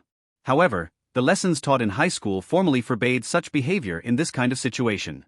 He waited about 30 seconds, then clapped his hands to attract their attention. The noise and atmosphere quickly subsided. "We're not there yet, so keep your eyes peeled because there could be a lot more of them than you think. We'll continue on this path and then we'll have to reach a mountain. According to rumors heard by some of Quessois' comrades, the bandits' hideout is on this mountain. So let's march right now to find their base before nightfall." Okay, Chief. But hidden behind a tree, a man covered in black with a black mask over his mouth broke out in a cold sweat when he heard all this. He left without a sound, in a hurry. Rodrigo, who had just been laughing, heard the light sound of footsteps on the ground and shouted. Ernest behind the tree, at 105 degrees from the leader in front of you. As if on instinct, Ernest took an arrow from his quiver and shot a slug in 2 seconds. A thud was heard the next instant, shocking everyone. The first to react was Rodrigo, of course, who ran at full speed towards the intruder. Maxime and the rest of the mercenaries barely had time to react before Rodrigo was back with the intruder. The latter was groaning in pain from the arrow in his knee. Ernest, Rodrigo, bravo for this work, you'll be rewarded with 3 gold coins each as a bonus when we return. Thanks, Chief. A few jealous eyes landed on Ernest and Rodrigo, but most were grateful ones. Information is something that can change the course of a life no matter what world it's in. If this man had entered successfully with his comrades, whatever his identity, it would have been detrimental to the group. Rodrigo, how did you hear? Maxime asked curiously. I've always had a knack for picking up sounds in the distance, Rodrigo replied with a certain pride. An innate gift? No, it's probably linked to his elemental talent with the earth, Maxime reflected, frowning slightly, looking thoughtful. Shortly afterwards, his gaze fell on the man groaning on the ground in front of him. Who are you? Fuck you. The man on the ground maintained an arrogant smile despite the pain. Maxime looked at him, then smiled. Ernest, give me one of your arrows, Maxime demanded, keeping his gaze on the man on the ground. Ernest thought for a moment before handing one of the arrows to the chief. But at the same time, a certain fear ran through his body as he handed over the arrow. Maxime retrieved it, then played lightly with the arrow, particularly by lightly scratching the unharmed knee of the man on the ground with the arrowhead. You know, you'd better answer my questions. But the man on the ground, despite some fear, didn't care. A lousy group of 30 men think they can threaten us? You'll all die in the end, haha. Wrong answer. The man on the ground cried out in pain as tears welled up in his eyes. Indeed, Maxime had planted the arrow in his front knee with his bare hands, unharmed. Pietro, who had the best mind of the group, unconsciously swallowed his saliva, while Izo, who never showed emotion, opened his eyes wide. All the men in the group had different reactions, but most were intimidated by this action, not to mention the man on the ground. Killing men on the battlefield was totally different from torture. On the battlefield, the opponent was armed, there was adrenaline, and everyone was putting their lives on the line. Everyone also wanted to finish the fight quickly so they could come and help their comrades. But here there were none of these elements, the aim being only to break his victim's mentality. I'll repeat my question once more, who are you? Asked Maxime coldly. But the man on the ground didn't answer, in fact he felt himself leaving slightly. Noticing this, Maxime grabbed the man by the throat and slapped him. This immediately woke him up as fear invaded his mind. I'm Romain. The chief asked me to call Georgie back quickly after his mission. Georgie being the commander of the bandit group that had ambushed Maxime's mercenary group. Why did he have to return quickly? Because I had to tell Georgie to get back quickly because Baron Irit. Romain couldn't continue his sentences because the pain was too much. He groaned as his eyes grew weirder and weirder. Maxime took his water bottle out of his bag and splashed cold water on the man's face. This temporarily awakened Romain as he stared at Maxime, who was only a few centimeters from his face. Go on, Maxime ordered coldly. No, I'm going to die anyway. Yes, but either you die in excruciating pain or I'll give you a quick, painless death.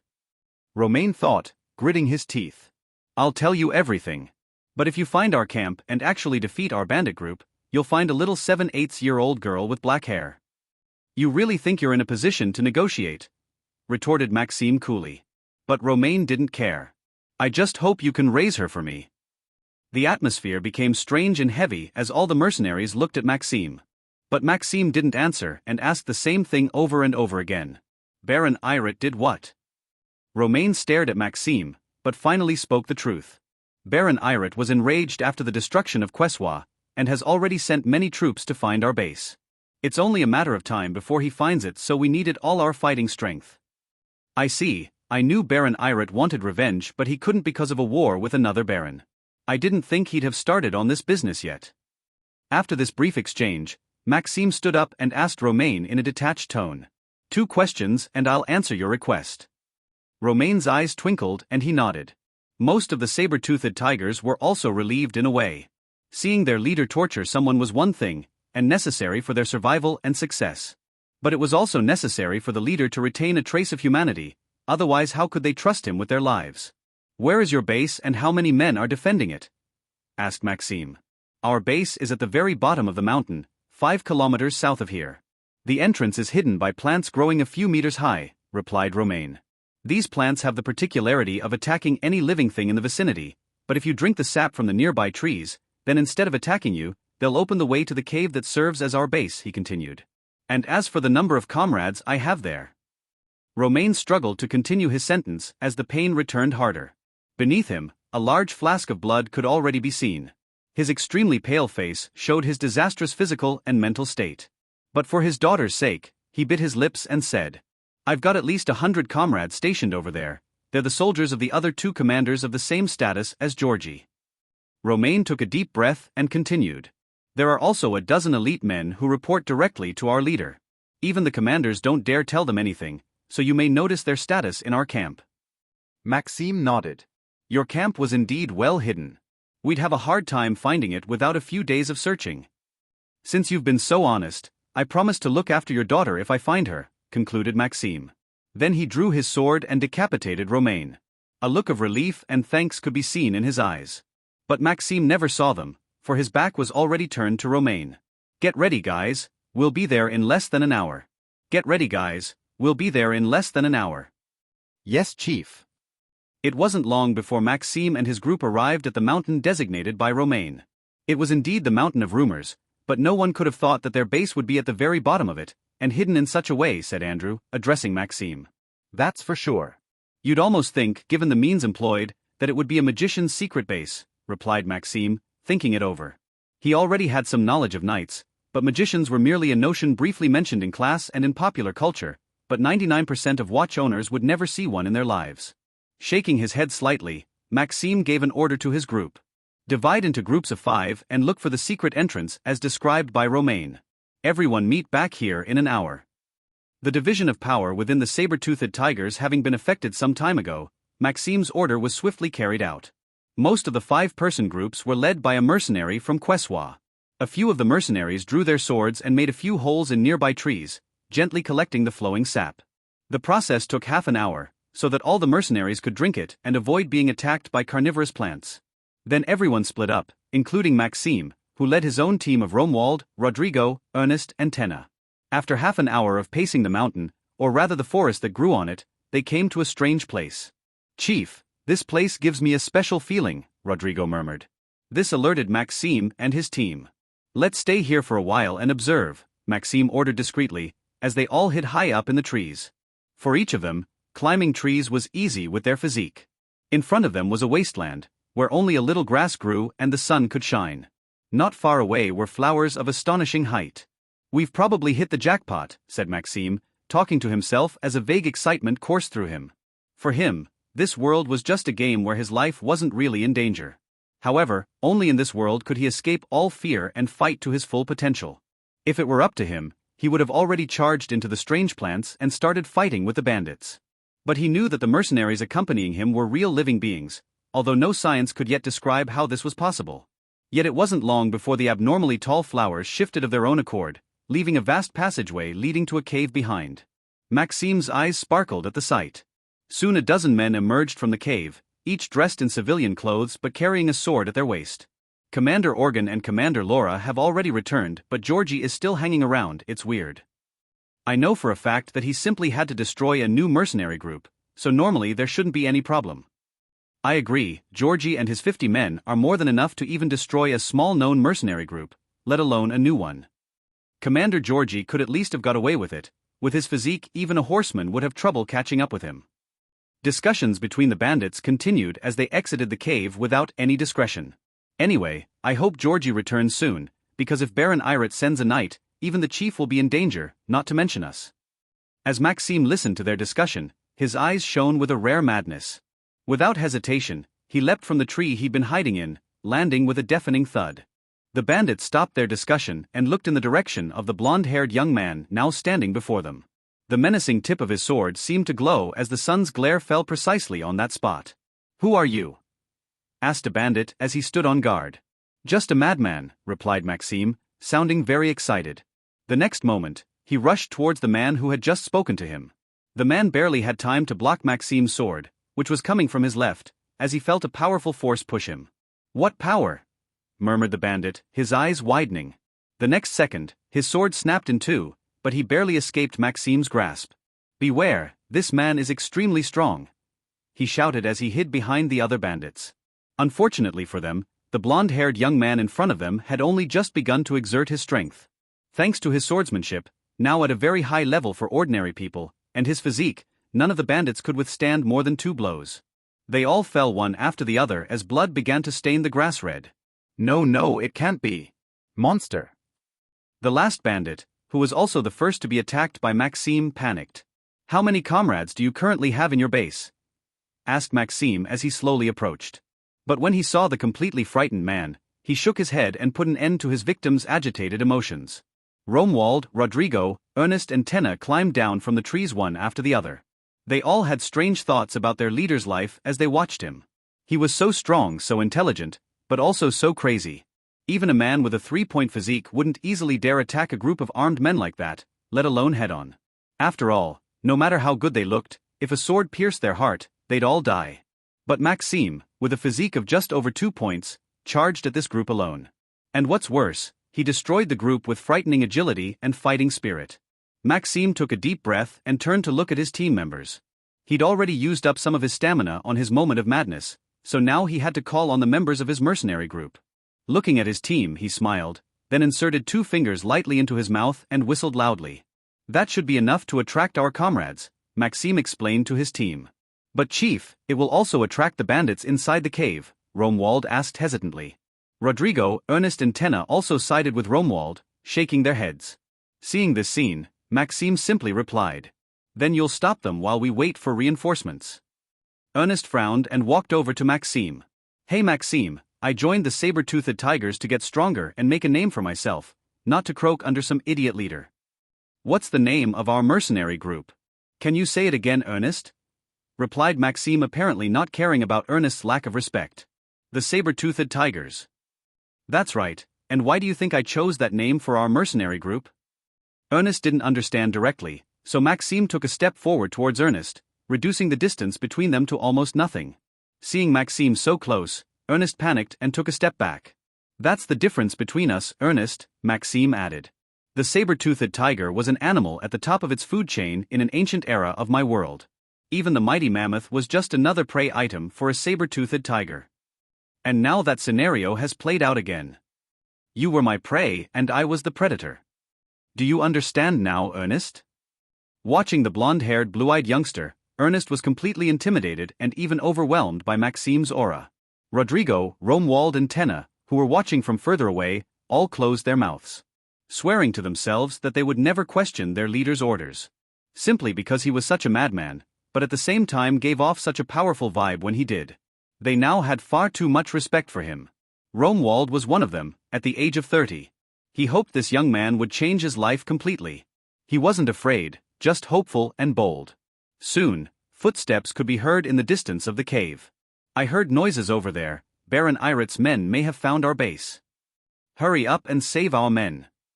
Hearing these voices in the distance, Maxime smiled and looked at Ernest. "So now what are you going to do, Ernest? Will you be the prey or the predator today?" The pressure Maxime was exerting seemed palpable, as if he'd already become a powerful man in this world. But in the end, that aura only barely suited that of a man who possessed a talent of unknown rank. Ernest bit his lips as the bandits' footsteps could be heard more and more easily. "There's 5 men over there. Shit, there's dead bodies all around them. Those are our comrades on the ground, kill them to avenge them." At that moment Ernest made a decision. He unstrapped the bow and quiver from his back. He picked up one of the swords lying on the ground. Then he turned towards the bandits, leaving Maxime to see only his back. Rodrigo arrived first at his side, followed by Romuald and Tenna.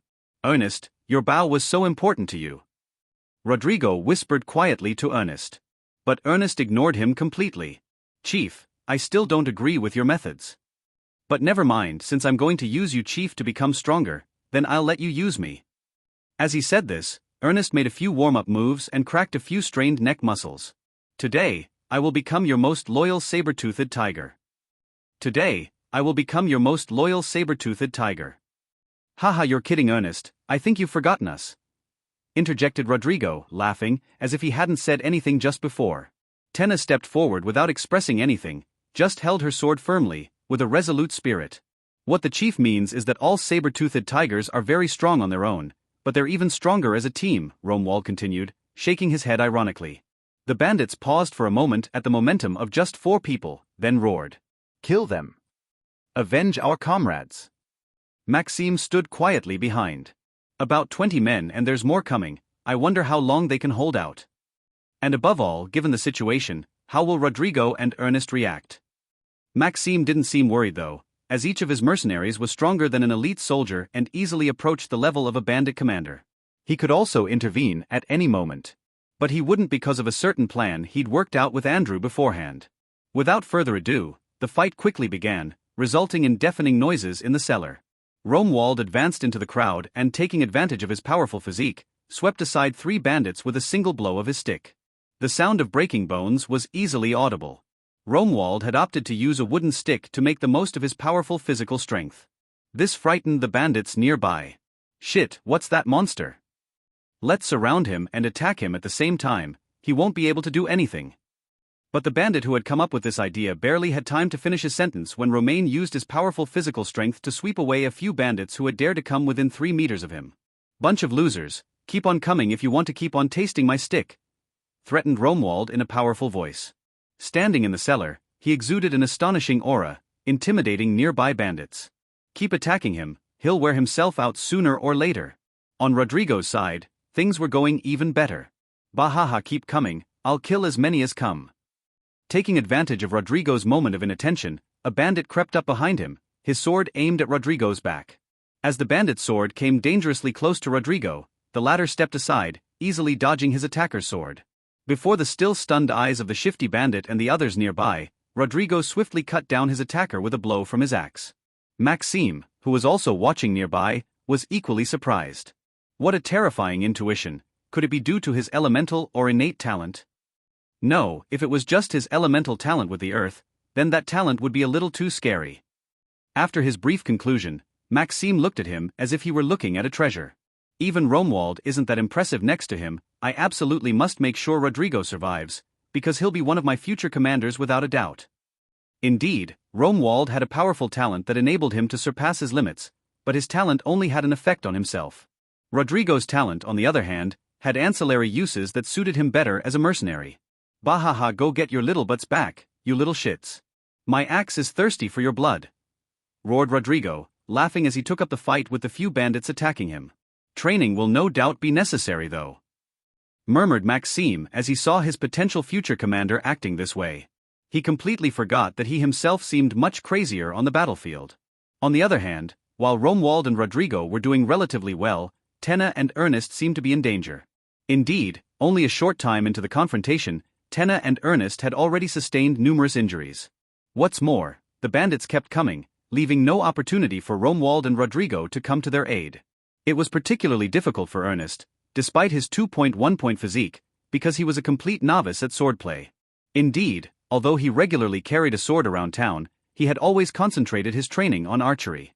It was to the point where he hadn't brought a sword with him because he knew that with his sword skills, if he really had to take it out in combat, then it would mean his death.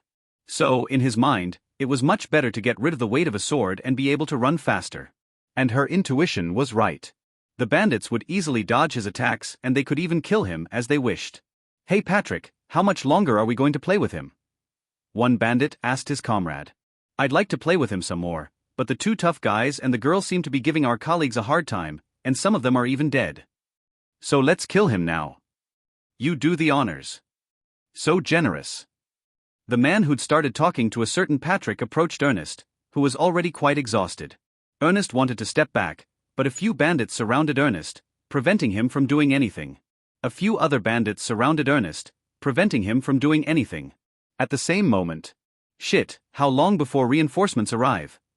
Whispered Rena as she fought off one bandit as best she could. But a second one arrived the very next instant and swung a sword at her.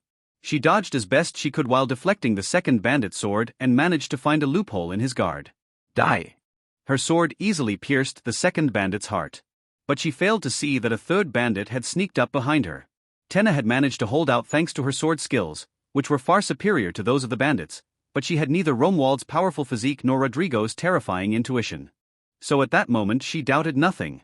But just as this third bandit was about to pierce Tenna's body, he fell limply to the ground. "At last, one killed," murmured a gentle voice from behind Tenna. She turned, and saw a scene that would mark her forever.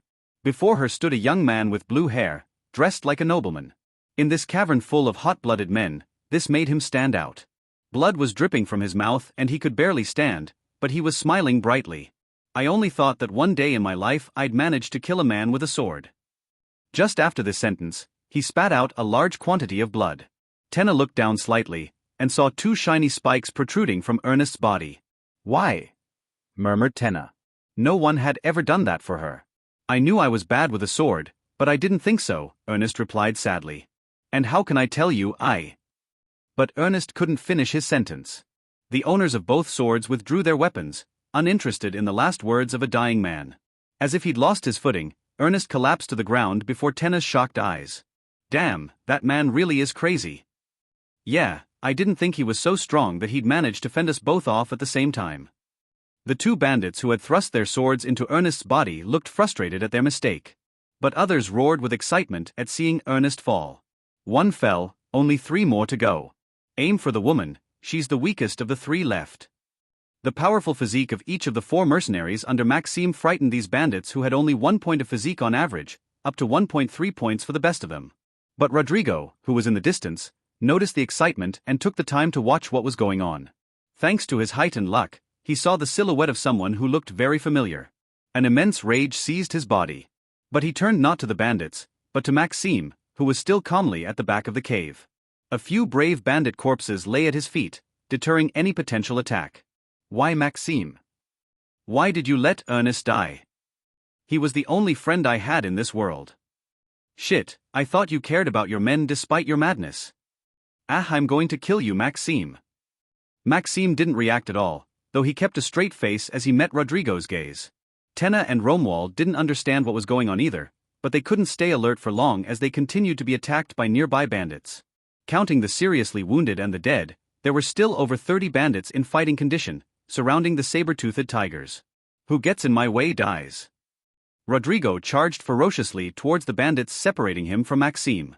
Killing a few of them quickly, at the cost of a few wounds, he easily got within a few meters of Maxime. But now there was an obstacle in front of him. A young man with long red hair stood like a wall between him and Maxime. "Vice Captain, I'll kill you too if you block me." Andrew frowned, but a voice came from behind him. "He's currently at your level, Andrew, let him through." "Okay, I'll help the others then. Training should stop now," replied the red-haired youth. "Yeah, go help them," commented Maxime simply. Rodrigo became even more annoyed as he overheard their conversation. "What do you mean, training? Ernest's death was part of your training." Maxime looked up slightly at Rodrigo. "You think you're powerful now?" Maxime clearly didn't care what Rodrigo said. Instead he asked him this simple question. But before Rodrigo could reply, he suddenly lost much of his strength and dropped to one knee. At the same time, Maxime stepped forward as a notice appeared in front of him. All advantages conferred by the Nox Limit talent on the mercenary Romuald have been temporarily suspended. Rodrigo looked at Maxime with complicated eyes. "What I give you, I can take back as easily as that." "And you failed, Rodrigo." "Failed? What the hell did I fail? My best friend has just been killed in front of my eyes," shouted Rodrigo in frustration but also sadness. "He's not dead," Maxime replied simply. Rodrigo turned around, but still saw Ernest lying on the ground. Indeed, Ernest wasn't dead yet. His chest was inflating and deflating, showing that he was still breathing. The only difference was that Andrew had reached Ernest's location and was fighting with all his might to ensure that no bandit would finish Ernest off. Andrew was also accompanied by his 4 men on the battlefield, 2 of whom went to help Tenna, 1 to help Romuald and the last to stand by Andrew's side. This tipped the balance of victory vaguely in favor of Maxime's mercenaries. "And as long as I'm here, no one can die." "What do you mean by that, Maxime?" asked Rodrigo, his emotions still in chaos. "When the Pyrans attacked Nansoy, 26 of the saber-toothed tigers died, but there were still 4 alive. Ernest was one of them." "But I don't think he told you what happened in the end," Maxime related lightly. "Didn't you defeat the Pyran soldiers and get your family into a shelter?" asked Rodrigo. "We did defeat the Pyran soldiers, but someone of a certain status blocked my mother, my brother and my neighbors from entering the shelter. A few things happened, and I took 7 9-minute bullets to the body. Speaking of which, Maxime's tone was relatively detached. Believe me, just 2 sword strokes won't be enough to kill him, since he has a physique similar to mine. But no matter, you could save him, couldn't you? Why didn't you? Asked Rodrigo, who had regained some strength and was now standing, still pissed off. Because they're just bandits, they have no armor, mediocre weapon handling skills, mediocre physique, and their main combat experience is intimidating civilians. Explained Maxime. On our side we have mercenaries with solid weapon handling skills, mercenaries with a minimum physique of 1.5 points with at least light armor and who have all had real battlefield experience against powerful alien soldiers, he continued, while on the battlefield Andrew demonstrated extraordinary power. The other mercenaries were not to be outdone, easily fending off the bandits thanks to their teamwork and superior individual combat power. But Maxime still hadn't said the most important thing. Practically speaking, I don't take these bandits seriously. They're barely enough to be used as training and as a test. Training test? Asked a surprised Rodrigo.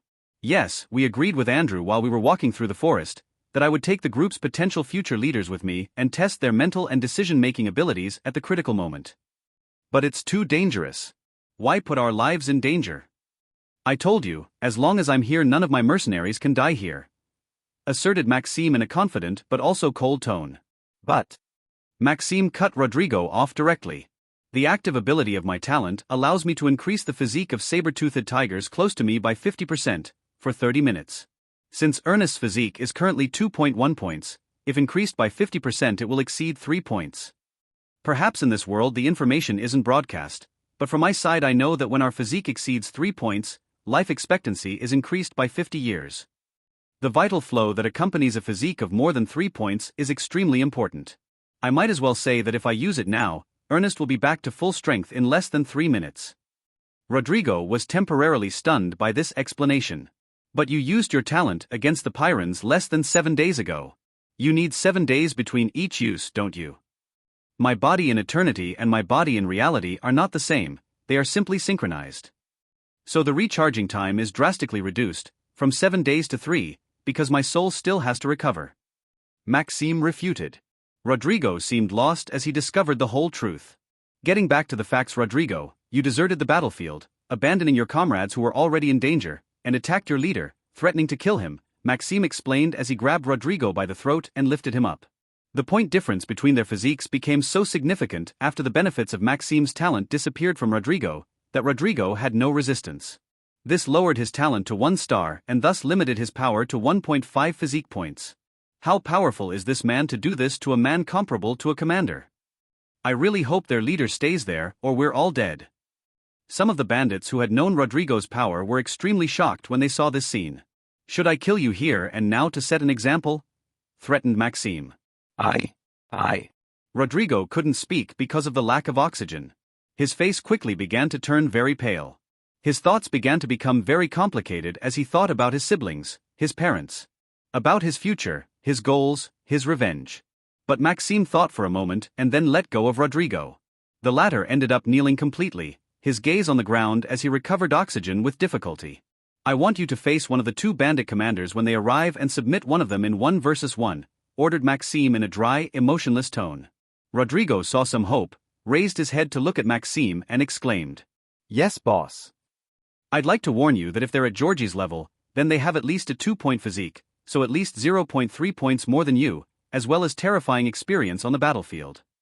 Normally, the pinnacle of a 2-star potential was a 2-point physique, but a 2-star potential was already worthy of a good investment. So it regularly happened that a 2-star potential exceeded his limit thanks to various potions, extraordinary plants, or even thanks to a method to become a knight for the luckiest and most deserving among them. No worries, boss, I'll fulfill the mission you've given me. Rodrigo was filled with new vigor after experiencing an explosive cocktail of emotions. It was also at this moment that the other 2 small squads of saber-toothed tigers, led by Terry and Izo, arrived. Seeing the situation, they didn't greet Maxime and went straight to their comrade on the small battlefield that had formed. Rodrigo also returned, completely reversing the course of the battlefield. The bandits were completely overpowered and massacred. Watching the scene, Maxime was pensive. I wonder if I could integrate the 2 bandit commanders into the saber-toothed tigers? Maybe I could integrate the bandit leader too? If I can recruit them and take their potential to the next level, I'll have both mercenaries with significant battlefield experience but also mercenaries who will become very powerful in the future. However, if they've done anything to do with Quessois. As Maxime's thoughts rambled on, the battlefield took another turn. The two commanders, Organ and Laura, arrived with a large number of men. Arrived with their men. Without a word, Laura leapt several meters into the air, passing over dozens of bandits. As all eyes briefly focused on her, she used the momentum of her fall to attack Andrew, who was caught off guard. The red-haired young man took a few steps back, having managed to block Laura's kick with his left arm. A little taken aback, Andrew looked at the young woman in front of him. She had a face with a few scars and freckles. Combined with short black hair, she had both a wild air but filled with a maturity that didn't match her age. Phew, what a beauty! Andrew blushed slightly at Laura, perfectly displaying the shyness of an inexperienced young man. The few saber-toothed tigers near Andrew were also unsettled, but most of them were older and more experienced, so they had a better resistance to beauty than Andrew. However, when they saw Andrew's flushed face, they were taken aback. "Can the vice-captain really have a face like that?" exclaimed one of the mercenaries in astonishment. The bandits in front of him. At the same time, who would resist such beauty? Don't you guys think they match perfectly? Young, strong and handsome, what a divine couple. Hearing the words of the mercenaries who had come with Terry and Izo to the battlefield, Andrew looked at them with cold eyes. But the few spots of redness on his cheeks made him lose all credibility, which made these men laugh. "You!" Andrew wanted to say something, but a sword came at full speed towards his neck. With extraordinary instinct and superhuman reaction speed, Andrew arched his back slightly, narrowly avoiding the sword. Seeing their vice-captain had just narrowly escaped death, the four saber-toothed tigers immediately repelled the bandits in front of them. The next second, they all attacked the young woman with the wild aura.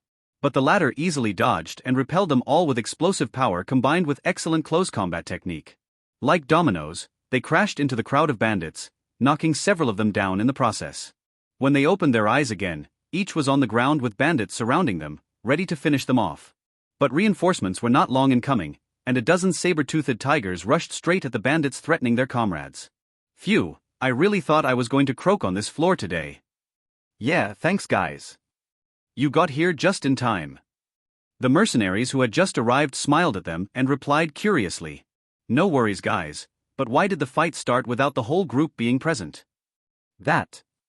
The four mercenaries didn't know what to answer, since the fight had already started when they themselves had already arrived. Meanwhile, after fending off the four saber-toothed tigers, Laura, who had arrived like a graceful goddess on the battlefield, clashed violently with Andrew in hand-to-hand combat. Despite his admiration for the woman in front of him, Andrew managed not to let himself be distracted and managed to block and dodge most of Laura's attacks. Their duel seemed extremely ferocious but at the same time filled with a certain grace, as if it were a spectacle. On the other hand, Rodrigo faced Organ as expected. Romuald was nearby, worrying about Rodrigo. "It's nothing against you, Rodrigo, but it's a bandit commander all the same opposite. With your physique reaching only 1.7 points, you'll be at a great disadvantage." Rodrigo turned to look at Maxime, who was still standing at the back with his arms crossed. Meeting Maxime's cold gaze, he immediately turned his attention away from his boss and back to Organ. In front of him stood a skinny old man with tousled hair. In his right hand, he held an extremely broad and long sword. In his left hand, he still held a gourd that smelled of strong alcohol from several yards away. "So you want to face me alone?" asked Organ carelessly. Rodrigo swallowed his remaining saliva with difficulty and replied by charging straight at the old man.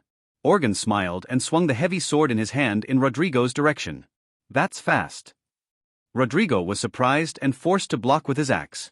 However, Organ's attack was so powerful that he was thrown against one of the walls of the distant cave. Rodrigo barely had time to reopen his eyes when Organ's sword was again in front of him, ready to strike. This time, he managed to narrowly dodge the attack. Beside him, the wall he'd been standing in now had a huge hole in it. What monstrous power, Rodrigo thought, shocked. Even my older brother, known a genius, must hardly be on this level. Recalling some memories, Rodrigo was upset. He who had been born into a family known for its martial prowess, found himself a piece of trash with a potential of only 1 star. His family had long since disowned him and focused their attention on his older brother, who had 3-star potential. With this potential, even in the realm of the Frost Eagle, he was known as a very rare genius. On top of that, His great brother had a monstrous talent for martial skills and knightly breathing techniques. Many believed his great brother would become one of the kingdom's finest generals. Next to such a genius, Rodrigo went completely unnoticed and had even become the laughing stock of the nobility by the age of 16. It was also at this time that he made the acquaintance of Ernest, who like him had become the laughing stock of the nobility for her extremely mediocre skills in all hand-to-hand weapons. Rumor had it that even if he miraculously reached the heights of a 2-star mercenary, he would still be unable to hold his own against a well-trained soldier in a duel. In the end, only this man can help us shake off our status as the scum of the nobility, Rodrigo thought as his eyes were filled with determination. Organ noticed this, and a hint of admiration appeared in his eyes. "Few dare look at me like that after suffering 2 attacks from me," said Organ, laughing and drinking lightly from his gourd. Simultaneously, he sensed a grave danger coming, and backed off slightly as best he could. But his opponent seemed to have predicted it. He received a powerful blow in the jaw and was temporarily stunned. Organ then unconsciously dropped his sword and gourd. But that wasn't the end of it, as Organ suffered an uninterrupted onslaught of punches as he held on to a meager guard. Then, as if making a decision, he opened his eyes, stepped forward and headbutted his assailant.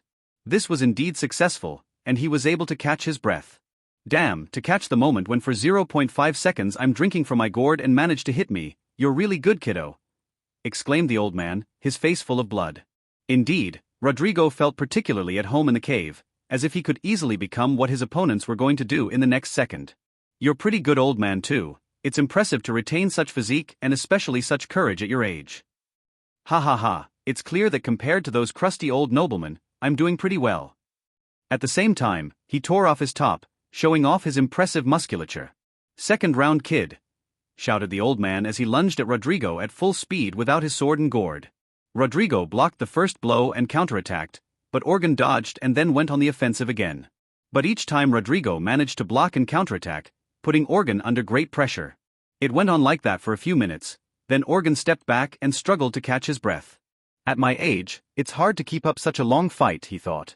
"If it wasn't for my ability to predict his movements a second in advance, I'd have been dead a long time ago." Rodrigo thought for his part, particularly as he looked at his arms, which had turned blue from the power of the blows he'd blocked. On Andrew and Laura's side the situation seemed similar, their fight soon reaching the end since both fighters were already badly wounded in appearance and their breath was running out. "My mercenaries have already all arrived and it's only a matter of time before all the bandits are exterminated," Maxime analyzed from a distance. Indeed, in the last few minutes, all the saber-toothed tigers had arrived and were now rampaging across the battlefield. Before, only 4 of them could stand up to 20 bandits, but now that all 30 were there, it was easy to overpower the hundreds of bandits at the entrance to the cave. Indeed, almost all the remaining bandits were now fighting against Maxime's men. "Now where is he?" thought Maxime, looking off into the distance. In the midst of the chaos, a man with a discreet silhouette and a black mask quietly arrived from the depths of the cave. The 2 protagonists' eyes met at that moment, as if they had recognized each other's identity. In the midst of the chaos, an unassuming-looking man in a black mask quietly arrived from the depths of the cave. The 2 protagonists' eyes met at that moment, as if they had recognized each other's identity.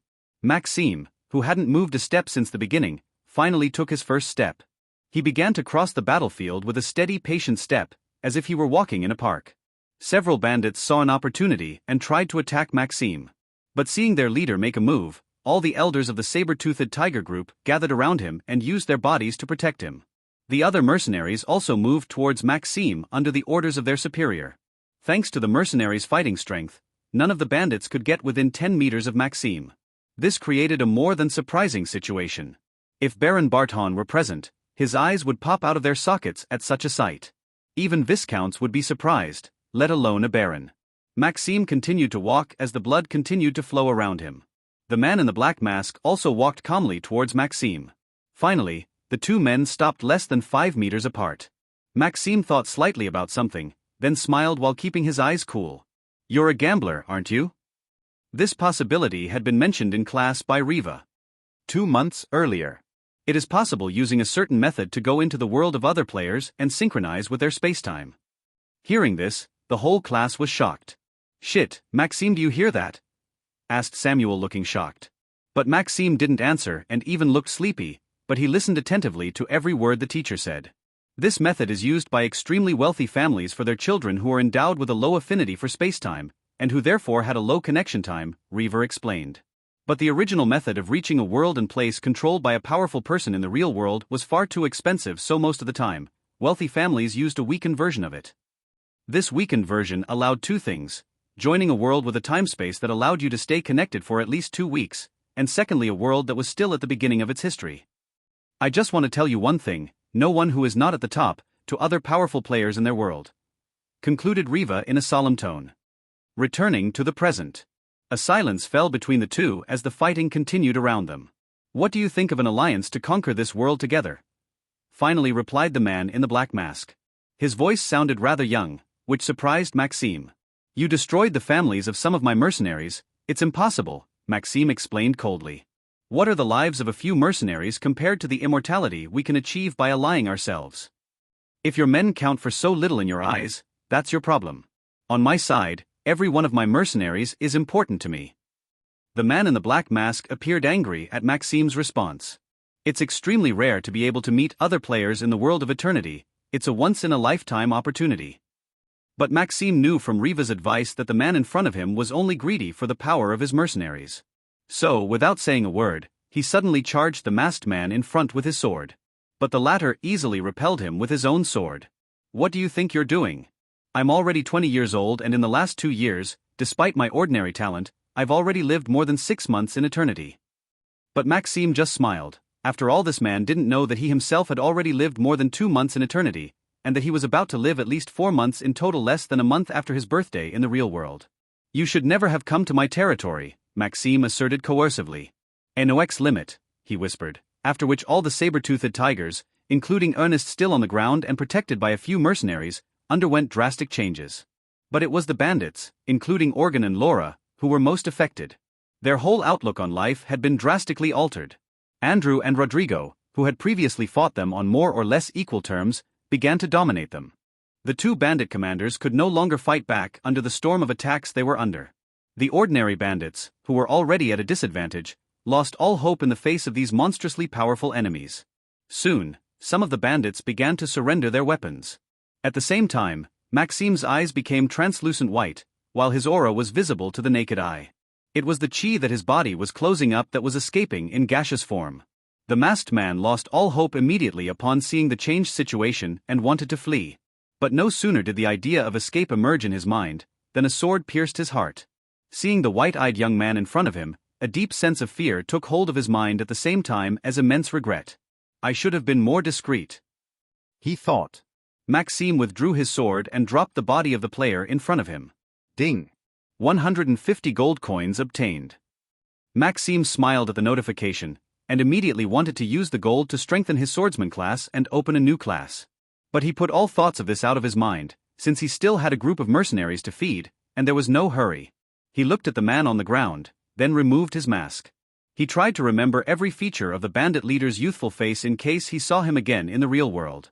He'd have to be careful in the real world too, since once his identity was revealed, he could be pursued by the gambler's wealthy family. Maxime turned and saw that the fighting behind him had ended, with all the bandits still alive having dropped their weapons and gone to their knees. This included Organ and Laura. Organ wore a complicated expression as he looked at Rodrigo, whose face was now disfigured but recovering visibly. Laura kept an impassive face, Andrew himself unable to understand what was going on in the woman's brain. Because, to his surprise, despite the power of Maxime's talent, Laura still managed to defend with difficulty.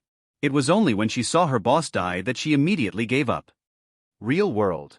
A young man suddenly awoke in a strange dark place, various mysterious patterns glittering on a stone floor. Not far away, a well-dressed man was sitting on a sofa. The man stood up startled. Why are you awake already, Jerry? Uncle, the man who owned this world was far too powerful. We shouldn't have tried to modify the ancestral method. The youngster who had just woken up replied in a panic. No, the modification was good.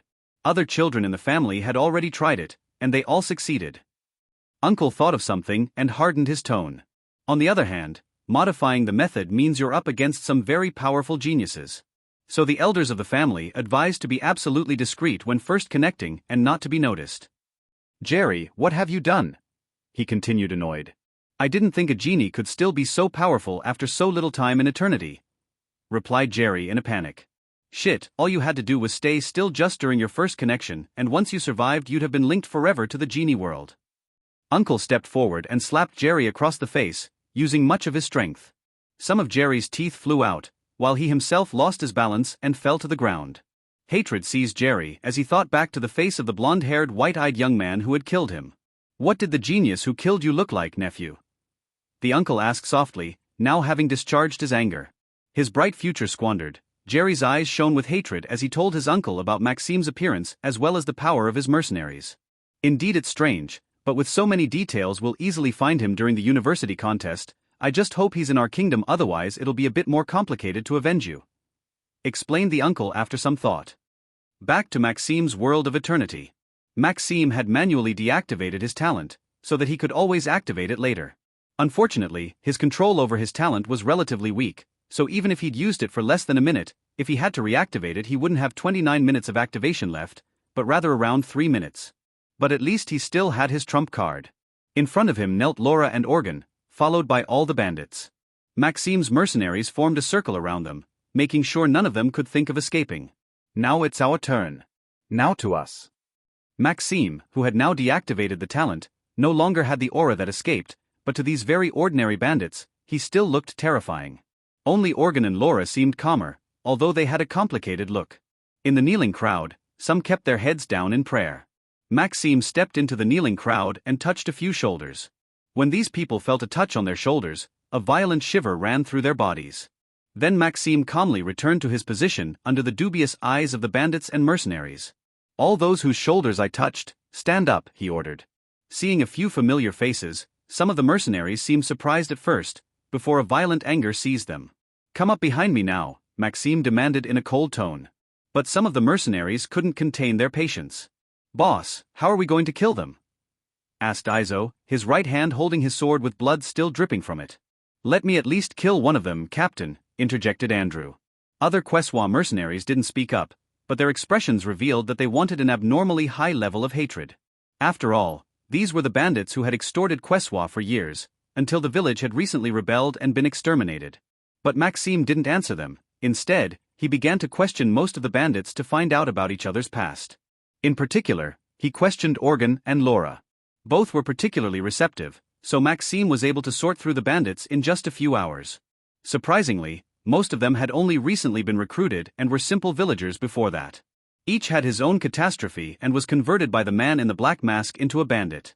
It was said that once they had become bandits, their physique would naturally increase in a few days, from 0.2 points to 0.4 points, depending on their potential. Probably the talent of the player in question. It's a pretty good talent, Maxime thought. Getting started is always the most complicated part of eternity. Once a certain level of strength had been reached, players gained a great deal of freedom and security. Of the 45 bandits still alive and well, only a few had committed atrocities in neighboring villages, while the rest were simply trying to survive but still maintaining their morale. Perhaps over time their values would have changed, but that's all hypothetical, and since that didn't happen, Maxime could always use them. Once his interrogation was over, Maxime returned to where the bandits had gathered. "Andrew and the Quessois mercenaries, you can take the standing bandits and do with them what you like," Maxime announced, without expressing any emotion. The standing bandits began to take fright. "No, please, I'll do anything for you. I'll even become your dog if you want me to." "Me too, I can easily take care of cooking, cleaning, or anything else you want. I can become your cannon fodder if you want. As soon as a dangerous mission emerges, I'll be on the front line." Andrew didn't bat an eyelash. He simply looked at the other Quessois mercenaries and then they all nodded as if they'd agreed beforehand. Andrew, Terry, James, Pietro, Izo and Peter, the 6 mercenaries from Quessois, stepped forward at the same time, then decapitated on the spot each of the bandits designated by Maxime. Heads flew and blood spurted before the horrified eyes of the remaining bandits. Although they hadn't known each other long, this scene would mark them forever. "Just that?" asked Maxime, curious. "Torturing them won't bring our loved ones back," replied Andrew. Maxime nodded, understanding. With that, Andrew and the 5 Quessois mercenaries emerged from the cave. "I guess they need to take a breather now that their vengeance is complete," Maxime thought. "I wonder how I'd react if... No, let's not think about it, it'll never happen."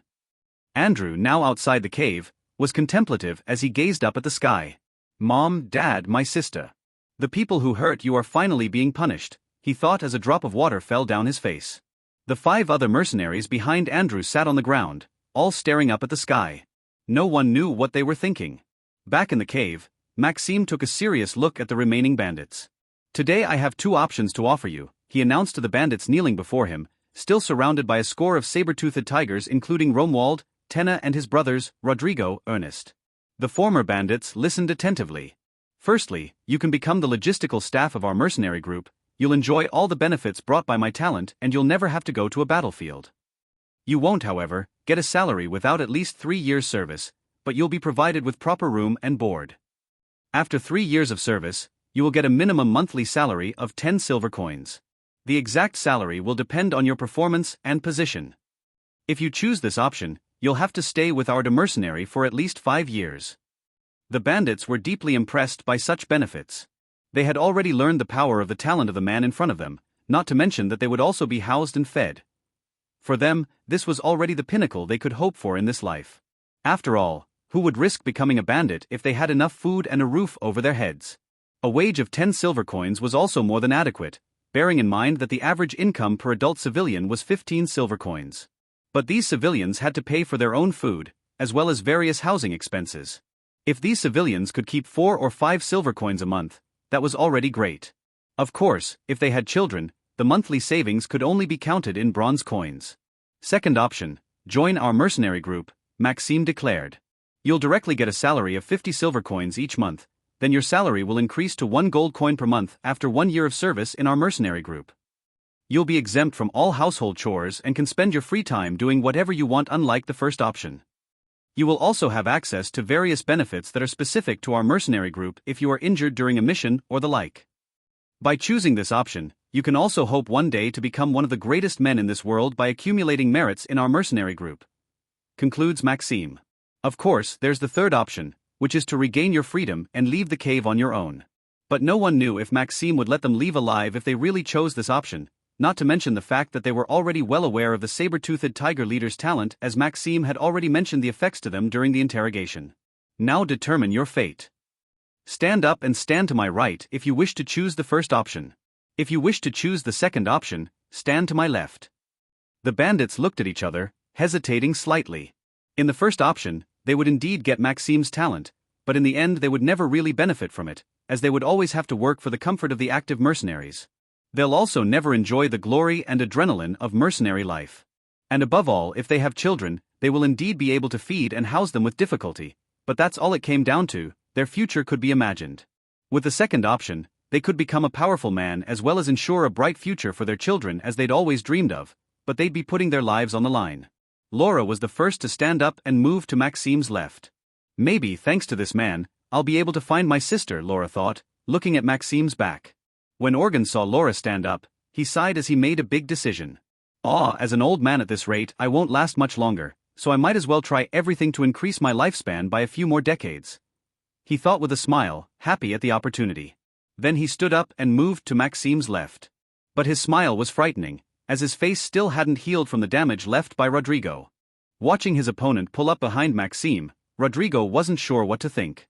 "That old man is far too tenacious, I'd so much like to lie down on the floor and sleep there. I just hope he doesn't hold a grudge for the blows I inflicted on him," Rodrigo murmured, slightly worried about this new teammate. Rodrigo himself, though fully healed, felt terribly tired. The energy used to improve the physique and heal wounds didn't come from nowhere. So for Rodrigo, who had had a very fierce fight, he was feeling at the end of his rope. Finally, of the 45 bandits remaining after the death of the man in the black mask, 7 had been killed by Andrew and the 5 other Quessois mercenaries. 32 went to Maxime's left, while only 6 decided to go to Maxime's right. Maxime smiled with satisfaction at the result. These bandits were all people with little or no family, and they had enough courage to go into battle. This met Maxime's standards. "We'll go from 30 to 62 mercenaries plus 6 people in logistics. After some training we should be able to get back at Baron Barton and intervene in the war. We should also be able to negotiate a good contract directly with Baron Irit." Gold coins seemed to rain down around Maxime, so happy was he. "And in that cave, I'm sure there must be lots of gold coins and equipment," he thought with a smile. "Come on, Organ, Laura, show me the way to your chests," he ordered happily. Maxime quickly turned and walked towards the back of the cave. This slightly shocked the bandits who were used to his cold face and emotionless tone. But the new mercenaries didn't seem surprised, as they were already used to their leader's rapidly changing emotions. Maxime soon arrived at the bandits' camp and all he saw was a lot of trouble. Damn, why did I forget that detail? Damn, why did I forget that detail? He had arrived in a large space fitted out with 3 small wooden houses. On the left side were several dark entrances leading to the depths of the cave. Seeing the dilapidated state of these houses, there was no doubt that the bandits weren't staying here. Seeing the people living here, Maxime's gaze was somber. In front of him were many women with lean bodies and sunken faces, their clothes virtually non-existent. If their eyes didn't blink, Maxime would think they were just corpses. Not far from them, too, were malnourished children who looked on with fear but also curiosity at Maxime and his group of mercenaries. Everyone had come out of the houses after hearing the noise caused by the fighting. In all, Maxime could quickly count that there were 5 women and a dozen children. Really, a beast in human form, how can anyone be so cruel? Expressed Maxime angrily. His words were heard by the rest of the mercenaries, who said nothing, but their expressions were not pretty. However, their impression of their leader increased slightly. Anyway, who's the son of a bandit here? Asked Maxime aloud with boredom. He remembered well the promise he'd made to Romain the bandit, and he intended to fulfill it. The children looked at each other, then one of them struggled to his feet. But before Maxime could say anything, all the children stood up, staring at the blond man in front of them in bewilderment. Maxime tapped his forehead lightly with his palm in annoyance. Some of the mercenaries smiled. Shaking his head slightly, Maxime clarified his request. Whoever has a father named Romain stand, the rest sit. A 7/8-year-old girl with short hair stood, calmly looking at Maxime. I killed your father, Maxime said simply, looking at the little girl. In this world, he had no time for moods. His main objective was always to become strong enough to at least protect his family in the real world. And Maxime guessed she'd soon discover the truth, so he might as well tell her straight out. The little girl blinked several times, but answered nothing. He made me promise to take care of you, Maxime continued. But you still have the freedom to choose. Either you join the mercenary troop that killed your father and become logistics personnel or even a warrior. Or I'll give you 10 gold coins and a sword and you can leave here on your own. So what do you want to do? Questioned Maxime without a hint of warmth. The little girl remained silent for a few seconds. The children beside her and all the mercenaries looked at her. The atmosphere was heavy. Many of the mercenaries had blood on their clothes and weapons. An ordinary little girl would have run away long ago at this sight. Yet she showed no sign of shyness. I'd like to arg. The little girl wanted to speak, but she couldn't get the words right. Maxime frowned. Peter, go give her some of your water. Yes, Chief. After Peter had given her some water, the little girl's face turned a little redder. The other children looked at her enviously. I'd like to join you. She finally replied, looking directly at Maxime. Okay, you'll be responsible for washing our mercenaries' clothes from today onwards, declared Maxime. He turned and pointed to one of the 6 new mercenaries in charge of logistics. You'll take care of this little one and teach her everything she needs to know. Yes, Chief. Maxime nodded in satisfaction, then turned to leave. Laura Organ, now show me the way to riches, he ordered with a happy face. Seeing his back, the remaining women had no particular expression, but the children were surprised. They knew that no matter how good or bad this man was, if they stayed in this cave they wouldn't survive more than a few days. Organ and Laura inadvertently looked at each other, each with a puzzled look, but they quickly understood each other. Yes, boss. Follow us, replied Organ energetically as they headed deeper into the cave. Some of the mercenaries looked pityingly at the women and children, but only shook their heads and avoided the unfortunate's gaze. This was also the case for the mercenaries from Quessois, but whether Andrew, Peter, Terry, James or Izo, each wisely chose to remain silent. For the newly recruited mercenaries, however, this was not the case. They knew these women and children. One of them gritted his teeth and ran to Maxime. Seeing one of their former bandit colleagues do this, several of them felt an impulse deep in their hearts and followed him. They soon arrived in front of Maxime. Of course, everyone had noticed these little movements, but no one had tried to stop them. Firstly, if these bandits wanted to do something dangerous then, let alone hit Maxime, it would be nice if they could still stay alive after a sword thrust. Secondly, and also the main reason, most of the mercenaries were relatively young and wanted to save these women and children. Maxime stopped, but said curtly, I already know what you want. But we're a group of mercenaries, not a group of bandits. So please don't talk to me about taking these women and children with us. This directly stopped the breath of both the former bandits and the mercenaries behind Maxime. However, the first to run did not admit defeat as he gritted his teeth and replied. To be honest, these women have been completely destroyed by our former comrades. But these children still have a future ahead of them. Maxime smiled slightly inwardly, but outwardly he wore a very cold expression. So do yourself a favor and put these women out of their misery. But we're not an orphanage or a charity, these children will have their own destiny in their own hands. Maxime didn't stop there as he turned and shouted. That goes for everyone here too. Need I repeat that you are mercenaries from now on? In the future you'll see scenes far more awful and pitiful than today. Every time we have to save everyone? With what money, can I ask you? Let's imagine we save hundreds of women and children. Can you imagine how much food hundreds of people eat every day? And we'll have to lug them from battlefield to battlefield every time? And what if our future enemies kidnap these children? Have you thought about that? Maxime swept his gaze over the crowd behind him, but no one dared reply. He turned back to the bandits, most of whom wore bitter expressions in the face of this reality. If you understand, move, ordered Maxime furiously. The former bandits moved aside, except for one who remained standing, meeting Maxime's eyes. Maxime found it surprising that, after such a situation, a former bandit was still standing up to him. They used to tell me at school that ordinary bandits were all cowards, but it seems there are still exceptions, Maxime thought happily, despite his expression. In reality, Maxime came very close to the former bandit, and just as their faces were about to meet, Maxime whispered in a very slow but dry tone. Move from there. But the former bandit didn't move an inch. If food is a problem for these children, I'll use all my income to pay for food for these children, he replied firmly. Maxime opened his mouth to speak, but the former bandit cut him off directly. If you're afraid they'll slow us down, I'll train them to develop their physique every day, even if it means shortening their life expectancy, he shouted in a deafening voice. His courage and determination impressed the mercenaries. If you're worried about them being a weak point, I'll train them as soon as possible to become warriors with no fear of death. That way, if they're ever captured, they'll kill themselves immediately. The bandit's voice was muffled after he had given his all to utter these few sentences, but his expression retained a steely determination. Maxime remained silent, prolonging the strange atmosphere. What's your first name? Maxime asked calmly. Iris, chief, replied the former bandit briskly. Maxime suddenly lifted his leg, then, with intense momentum, threw it towards Iris. Crack! Several of the bones in Iris' abdomen were shattered as he flew some 10 meters. His landing a few moments later was just as painful, as his skin rubbed against the ground. As many people looked on in shock, the person who had been speaking so forcefully the moment before found himself spitting blood on the ground the next. Maxime slowly retracted his leg. Iris, can you still hear me? Maxime questioned loudly.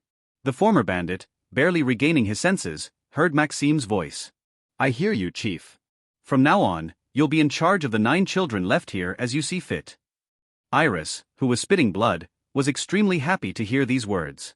Thank you, chief, replied Iris contentedly, but still spitting blood at the end of his sentence. However, you'll have to stay with the saber-toothed group until each of these children grows to adulthood. During this time, you will receive no wages from the saber-toothed tigers unless you perform a meritorious act.